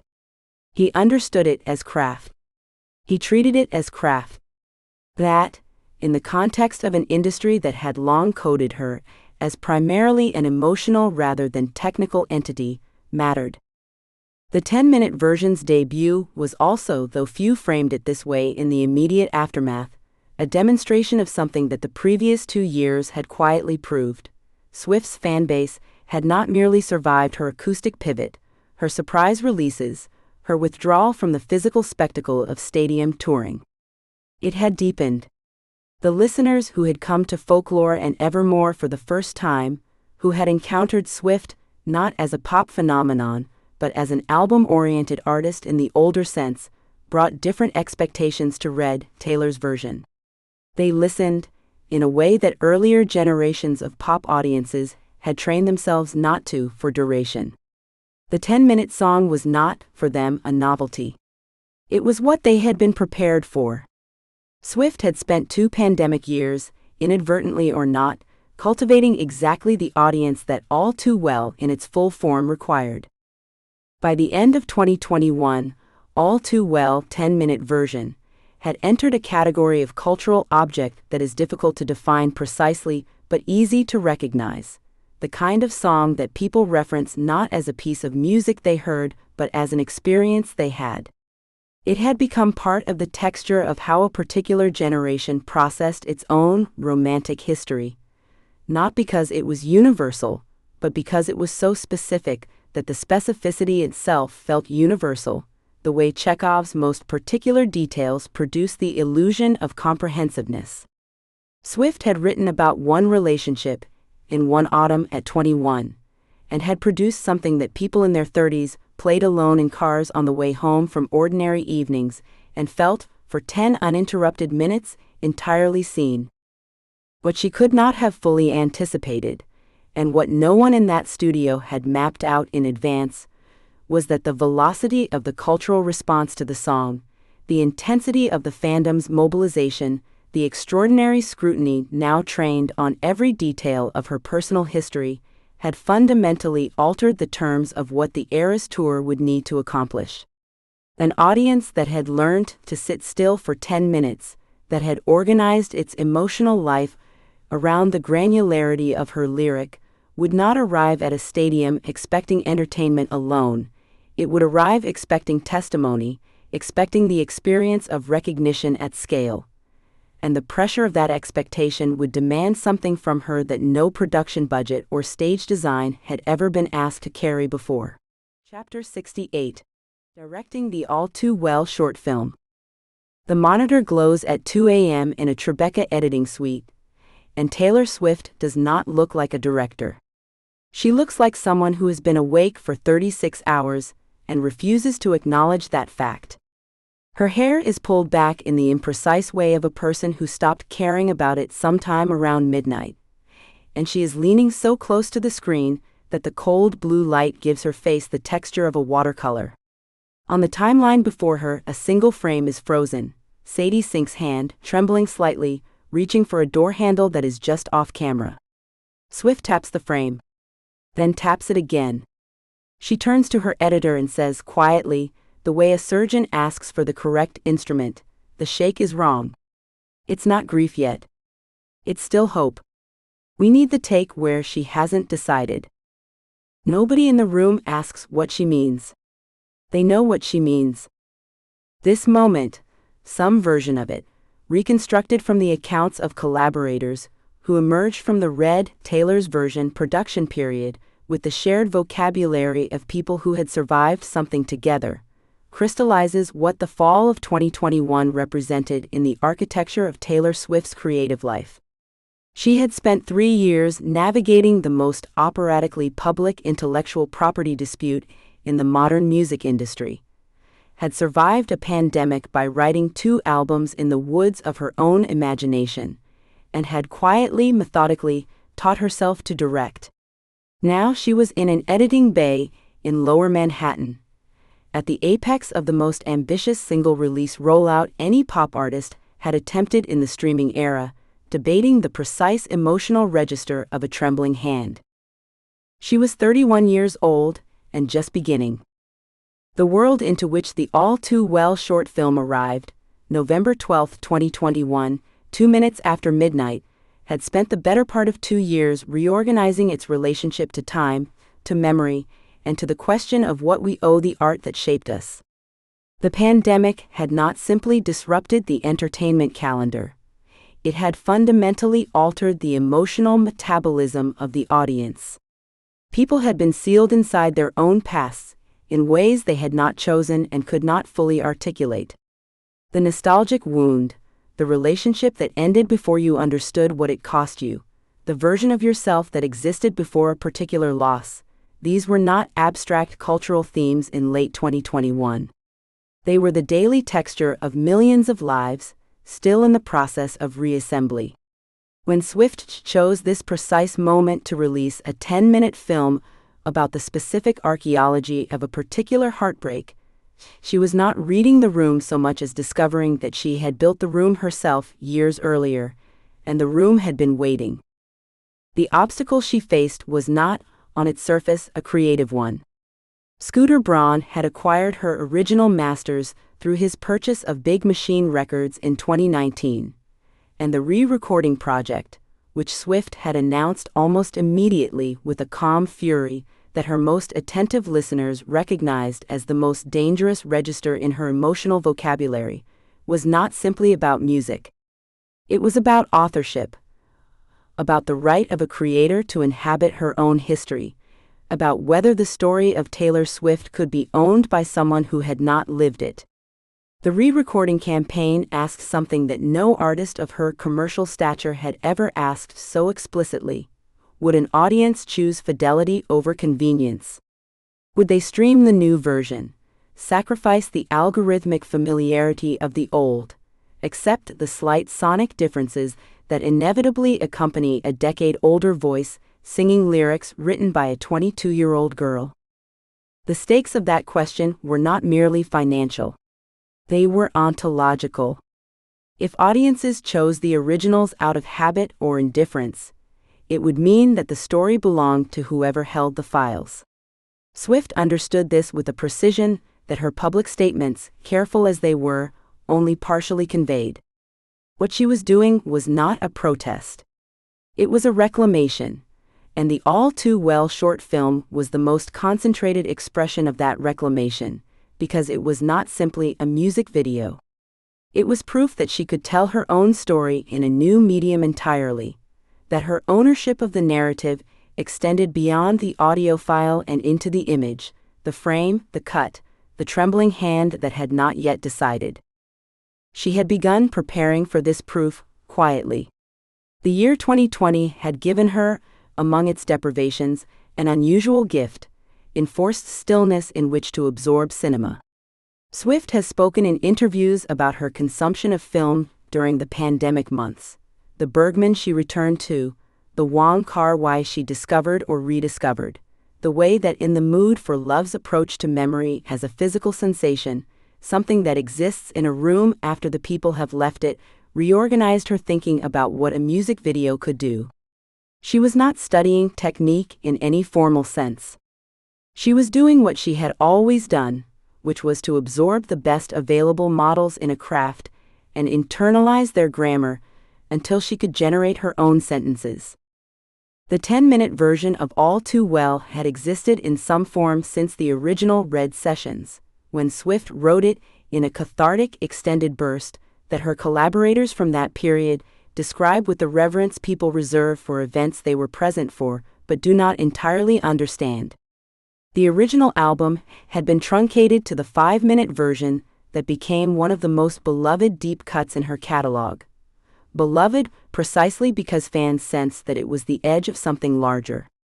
When the full version was finally completed and announced as the centerpiece of Red, Taylor's version, the short film arrived as its visual equivalent. Not a performance, not a literal illustration of the lyrics, but a parallel narrative that shared the emotional DNA without reproducing the events. The film stars Sadie Sink and Dylan O'Brien as unnamed characters, her and him, moving through the specific geography of a relationship's seasons. Swift directed, with a deliberate avoidance of the music video grammar she had spent 15 years mastering. There are no performance sequences, no direct lyric illustrations. Instead, she builds the film around the logic of involuntary memory, the way a particular quality of afternoon light can return you to a room you thought you'd left. She shoots kitchens and car windows, and the specific desolation of a party where two people are not speaking to each other across a distance of 8 feet. She is interested in the architecture of presence and absence, in what the body remembers that the mind has tried to release. What she told Sink, in preparation for the role, illuminates this preoccupation. According to accounts from the production period, Swift described the emotional journey she wanted the character to travel, not in terms of plot events, but in terms of the specific quality of hope that precedes understanding.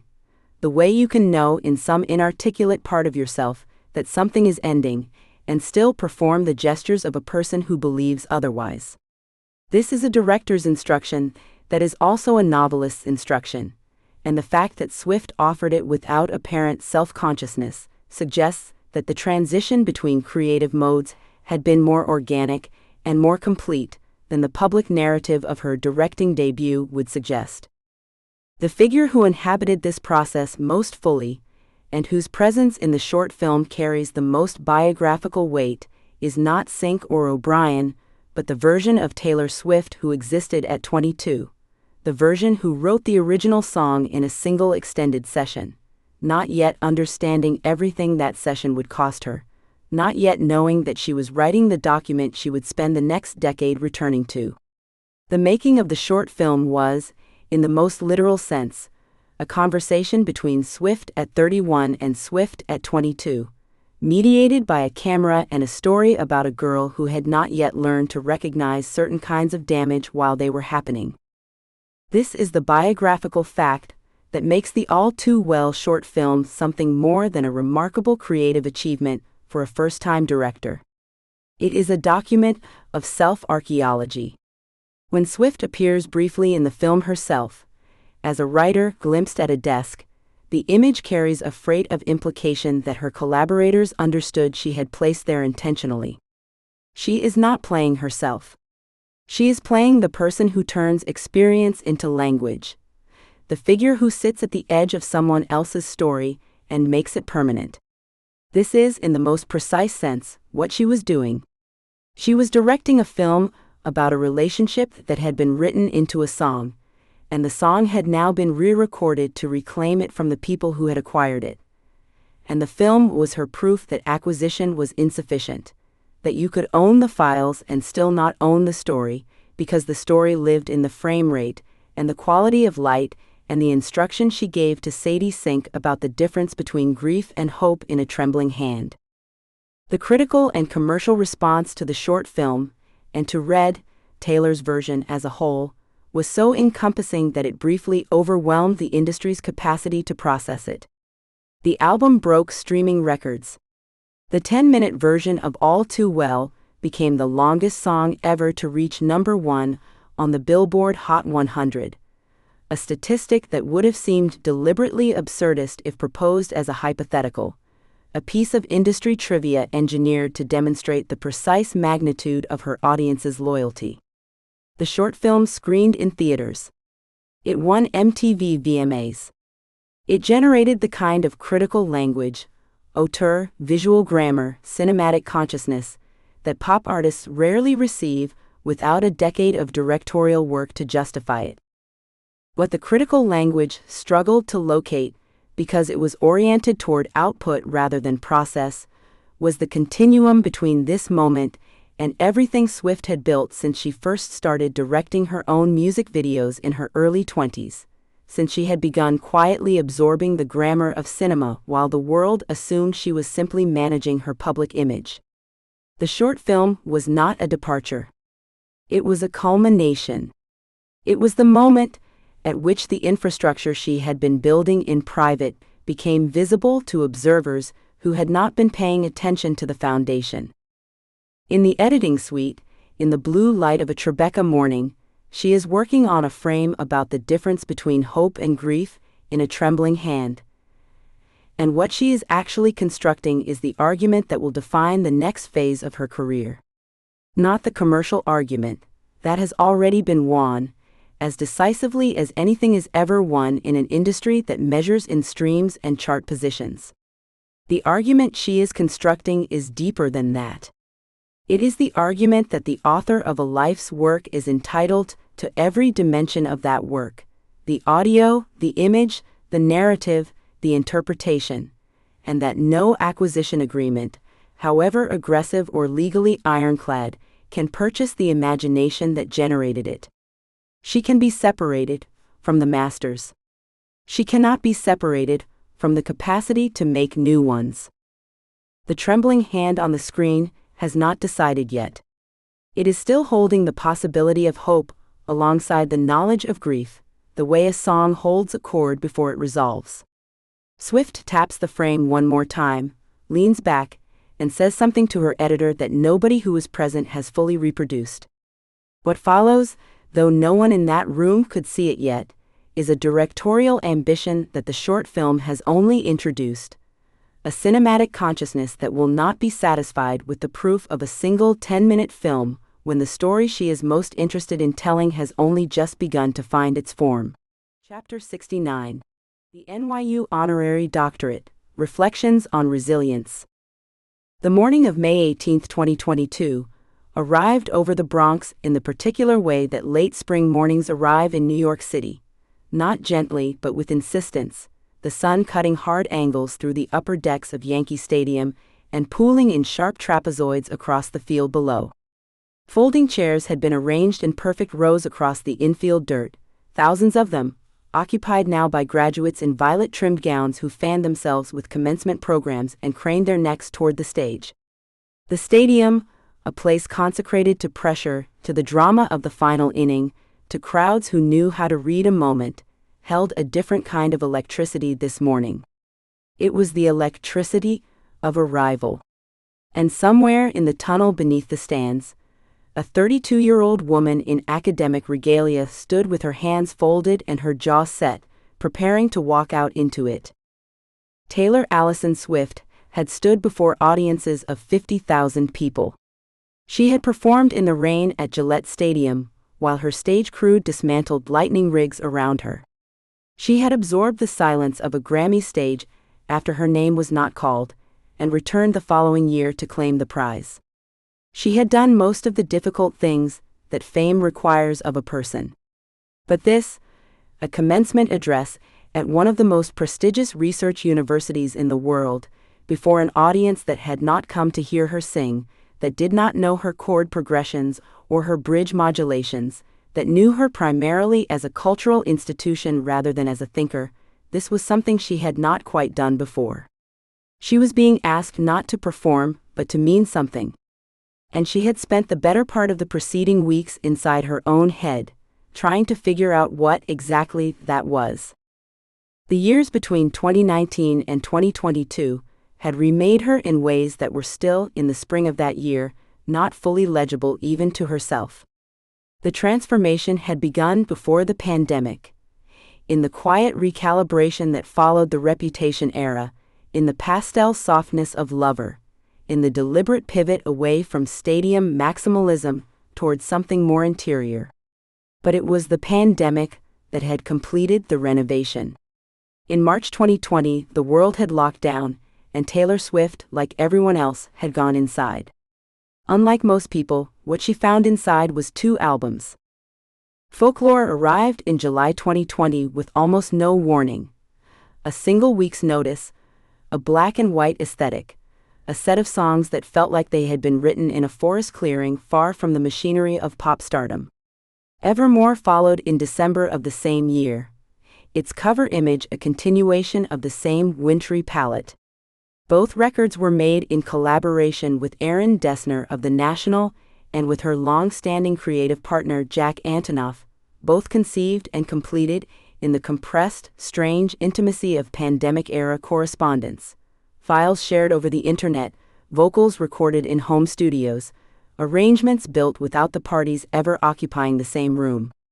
The logistics were unconventional. The results were staggering. Critics who had admired her craft but held her at arm's length found themselves using words like autumnal and Carver-esque. Folklore won the Grammy for Album of the Year in March 2021, making Swift the first woman in the Recording Academy's history to win the award 3 times. She stood at the microphone that night, in a shimmering blazer, composed and luminous, and said nothing particularly revelatory. The speech was gracious, abbreviated, and professionally calibrated. The real statement was the record itself. But beneath that achievement, beneath both albums, beneath the critical rehabilitation, beneath the Album of the Year trophy, ran a current of something unresolved. The re-recording project had begun in earnest. In November 2019, Scooter Braun's company Ithaca Holdings had been sold to a private equity firm, taking Swift's original master recordings with it. The catalog she had built between 2006 and 2017, the songs that had defined her, that contained the most precise documentation of her formation as an artist, now resided in the hands of people she had not chosen and could not control. Her response had been to begin again. Fearless, Taylor's version, arrived in April 2021. Red, Taylor's version, followed in November of the same year, a 10-minute version of All Too Well, attached to it like a detonation device, blowing open conversations about artistic ownership, about the economics of intellectual property in the music industry, about what it meant for a woman to reclaim her own voice from the systems that had initially amplified it. The reception was extraordinary. The discourse was intense. The personal cost, the sustained legal and emotional labor of rebuilding an entire catalog one meticulous note at a time, was not the kind of thing that was visible in chart positions or streaming numbers. It was visible, perhaps, only in the texture of what she wrote at NYU. She had approached the commencement address the way she approached her album sequencing, not as a series of points to be made, but as a structure to be felt. She had read other commencement speeches, had studied their conventions, their tendencies toward uplift and bromide, their characteristic movement from struggle to triumph in arcs so clean they resembled advertising. She wanted something different. She wanted to be honest in a way that commencement addresses rarely permitted, in a way that her own public persona, with its careful architecture of reveal and concealment, had not always permitted. The address she eventually wrote was not a manifesto. It was not a grievance. It was something closer to a letter, the kind you write to a younger version of yourself when you finally understand what that version did not. "I'm not going to lecture you," she told the crowd gathered in that stadium, her voice carrying across the vast infield through the stadium's sound system, the same system that broadcast home run calls and seventh-inning stretch sing-alongs. "Because I don't think that's what you need or want." What followed was not a speech about success. It was a speech about embarrassment, about the necessity of cringe, of public failure, of the specific educational utility of doing something poorly in front of people who are watching. She told them about her own missteps, framing them not as obstacles she had overcome, but as essential data, information she could not have obtained any other way. She talked about what she called life crises, about the imposter syndrome that does not disappear with achievement but simply changes altitude. She talked about the false comfort of anticipating your own regrets. In your life, she said, you will do things that will make you cringe. You will have embarrassing phases that will be documented and archived and live on the internet forever. There was laughter. There was recognition. There was the particular quality of attention that comes when an audience stops waiting for inspiration and starts simply listening. Jack Antonoff was not in the stadium that morning, but his presence hovered somewhere in the subtext of the speech, not as a biographical cameo but as a structural influence. Their creative partnership, which had deepened through the pandemic albums, had given Swift something more than great records. It had given her a model for sustained, trust-based collaboration in an industry that tended to treat artistic relationships as transactional. With Antonoff, there was no transaction. There was process. There was the kind of shared language that develops between people who have worked together long enough to finish each other's chord progressions. In the commencement address, Swift returned several times to the theme of finding your people, not as a sentimental instruction, but as a practical one, framed with the specificity of someone who had learned its value through the specific texture of its absence. In your life, she said, you will find your people. The phrasing was simple. The meaning, for anyone who had followed the preceding decade of her career. The betrayals, the industry realignments, the years spent in reputation management rather than in genuine creative communion, was dense with implication. What the graduates at Yankee Stadium were witnessing, though they may not have known it, was something more than an honorary degree ceremony. They were witnessing the completion of a particular phase of Taylor Swift's renegotiation with the public self. She had spent years learning, largely through failure, how to be a public figure who was simultaneously a private person, how to give the audience enough of yourself to sustain the relationship without surrendering the interior life that makes the work possible. The pandemic albums had been the most successful execution of that balance she had ever achieved. Folklore and Evermore had been emotionally transparent without being personally exposing. They had created intimacy through craft rather than through confession. The NYU address attempted something similar in a different register. She received the Honorary Doctor of Fine Arts degree from NYU President Andrew Hamilton with the composed satisfaction of someone who had stopped measuring achievement by external validation some time ago and had not entirely succeeded. That particular tension between genuine self-possession and the residual need for recognition that fuels almost every great artist was visible in the precise way she accepted the medallion, in the careful posture of her smile. She had earned this. She also knew that the kind of earning it stood for, not the Grammy wins, but the slower, quieter accumulation of craft and resilience across 20 years, was not the kind that commencement ceremonies were fully equipped to honor. The degree was real. The gap between the ceremony and the reality was also real. She seemed to understand both simultaneously. The address ended as it had begun, without grandeur. There was no soaring peroration, no call to arms, no rhetorical flourish calculated to produce the particular emotional frequency of commencement addresses. She told them to be kind to themselves. She told them that some of their worst experiences would become their most important ones. She told them that the cringe was survivable, and that what came after the cringe was worth the cringe. I know it can seem like a big, scary, impossible task to figure out who you are and who you want to be, she said. But in my experience, the things you are afraid of are usually the most worthwhile. The stadium applauded. The graduates threw their caps. The late spring sun continued its hard-angled work across the outfield grass.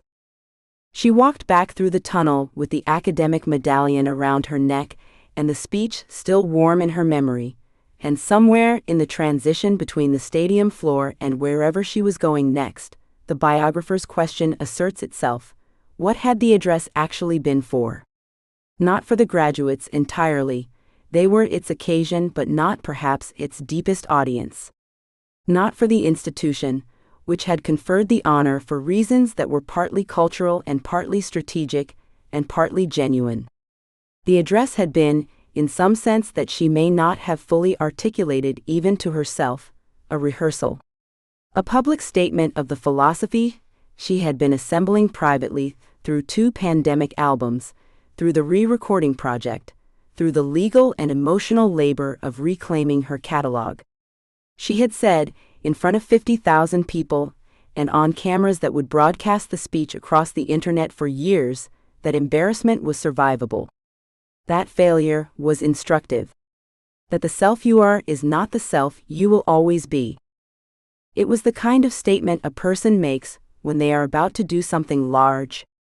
When they are about to step into a version of their own career that will require everything the preceding version had taught them. The re-recordings were not finished. Speak Now and 1989 and Reputation still waited in the architecture of her plan, each one a reclamation of a different chapter, a different self. And somewhere beyond the re-recordings, in a creative space she had not yet entered publicly, the next original work was already forming, not yet a sound or a lyric or even a mood, but a direction. A pressure in the air. The kind of thing that begins as a feeling before it becomes a psalm. She had told the graduates that the most important things were usually the ones you were most afraid of. She had not told them what she was afraid of next. Chapter 70. The global impact of the re-recordings. The certified letter arrives at the offices of Ithaca Holdings sometime in the autumn of 2019, and though its precise contents remain sealed behind the discretion of attorneys and the silence of non-disclosure, its effect is seismic enough that the reverberations can be felt from Nashville boardrooms to Los Angeles talent agencies within hours. Taylor Swift does not issue the letter quietly. She does not route it through a publicist or allow it to surface in the trades as a polite disagreement between professional parties. Instead, she types out her response herself, in the plain declarative prose she has always used when she wants the world to understand that she is not performing anger, she is living it, and posts it directly to Tumblr, that strange artifact of the early internet that she has never fully abandoned, as though it remains the one channel pure enough to carry the full unmediated weight of her voice. The post goes up at 11:57 p.m. She is sitting somewhere in Nashville or New York or Rhode Island, and she is absolutely certain of what she is doing. The recording industry in 2019 is not, by any measure, a sympathetic institution. It has spent 2 decades hemorrhaging revenue to streaming, lurching from one crisis to the next, outsourcing its moral authority to algorithms and playlist curators and the fickle appetites of a generation that consumes music the way it consumes everything else, rapidly, impersonally, in fragments. The major labels have responded to this disruption not by reimagining their relationship with the artists who generate their value, but by tightening the terms under which those artists operate. The ownership of master recordings, those original studio files from which all licensed copies derive, has remained firmly in corporate hands since the industry's earliest decades, a structural inheritance so normalized that most artists and their representatives accept it as simply the cost of access to distribution, promotion, and the machinery of fame. Taylor Swift had accepted it too, at 13 years old, when she signed with Big Machine Records and her father purchased a 3% stake in the company to seal the arrangement. She had not known then what she was giving away. Scott Borchetta founded Big Machine in 2005 with the specific intention of signing Swift, and for over a decade, the relationship had been genuinely productive on both sides. But by 2018, as her contract neared its end and negotiations over its renewal grew increasingly contentious. The fundamental question of master ownership became a wall neither party could navigate around. Swift wanted to own her recordings. Borchetta, by his own account, offered her a path toward that ownership: one master album for each new album recorded, a gradual buyback predicated on continued output for the label. Swift heard this not as an offer but as a ransom note. She walked. And then in June 2019, Borchetta sold Big Machine Label Group, along with the masters to her first 6 albums, to Scooter Braun's Ithaca Holdings for an estimated $300 million, a transaction she learned about not in advance, not through a courtesy call, but through the internet like everyone else. The Tumblr post she publishes that night is worth examining not for its fury, which is considerable, but for its precision. She does not simply express hurt. She names names. She lays out the timeline. She describes Braun, with whom she has had a documented history of conflict stretching back years, as the embodiment of everything she has always tried to avoid: a music industry figure whose relationship to her catalog has been, in her telling, defined by harassment and manipulation rather than stewardship.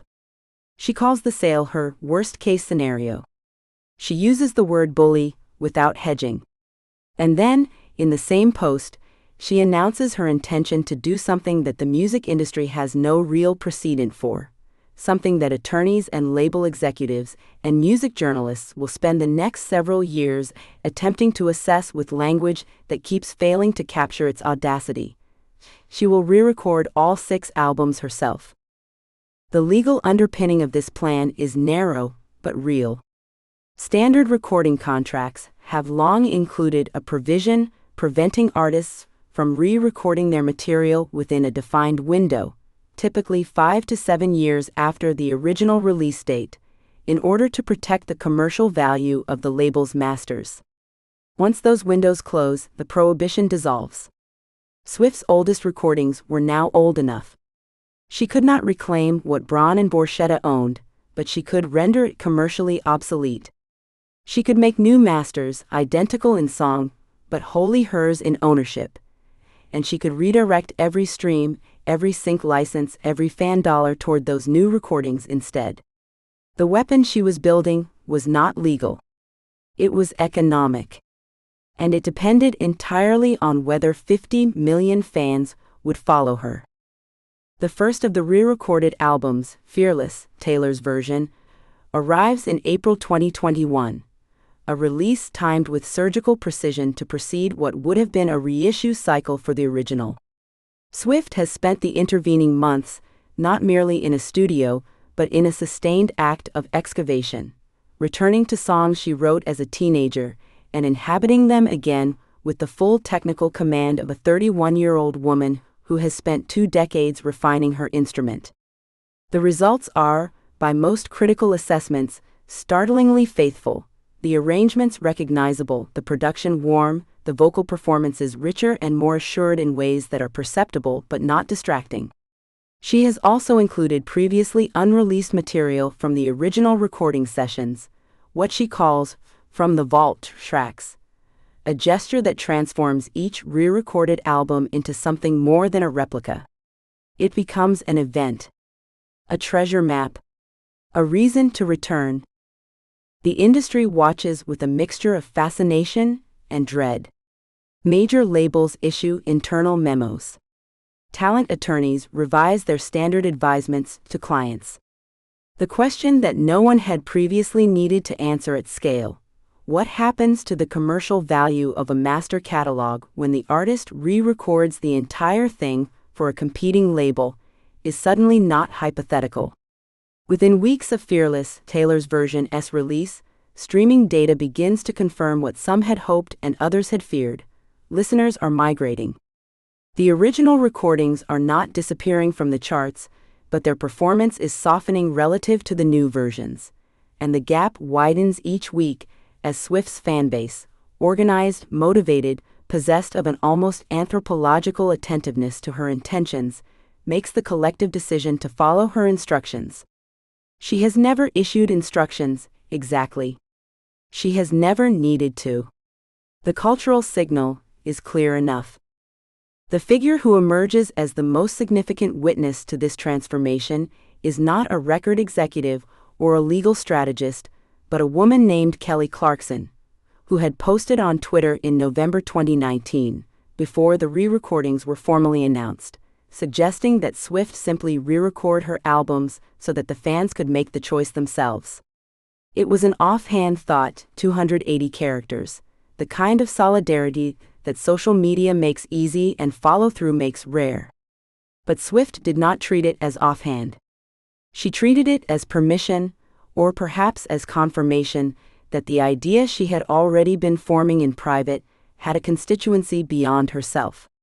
The friendship between the two women, both products of televised talent competitions, who had navigated the music industry's particular brutality toward young women, takes on a new resonance in this period, not as a strategic alliance, but as a genuine recognition between two people who understand what it costs to insist on your own worth inside an institution that has structured itself to profit from your insistence that you don't have any.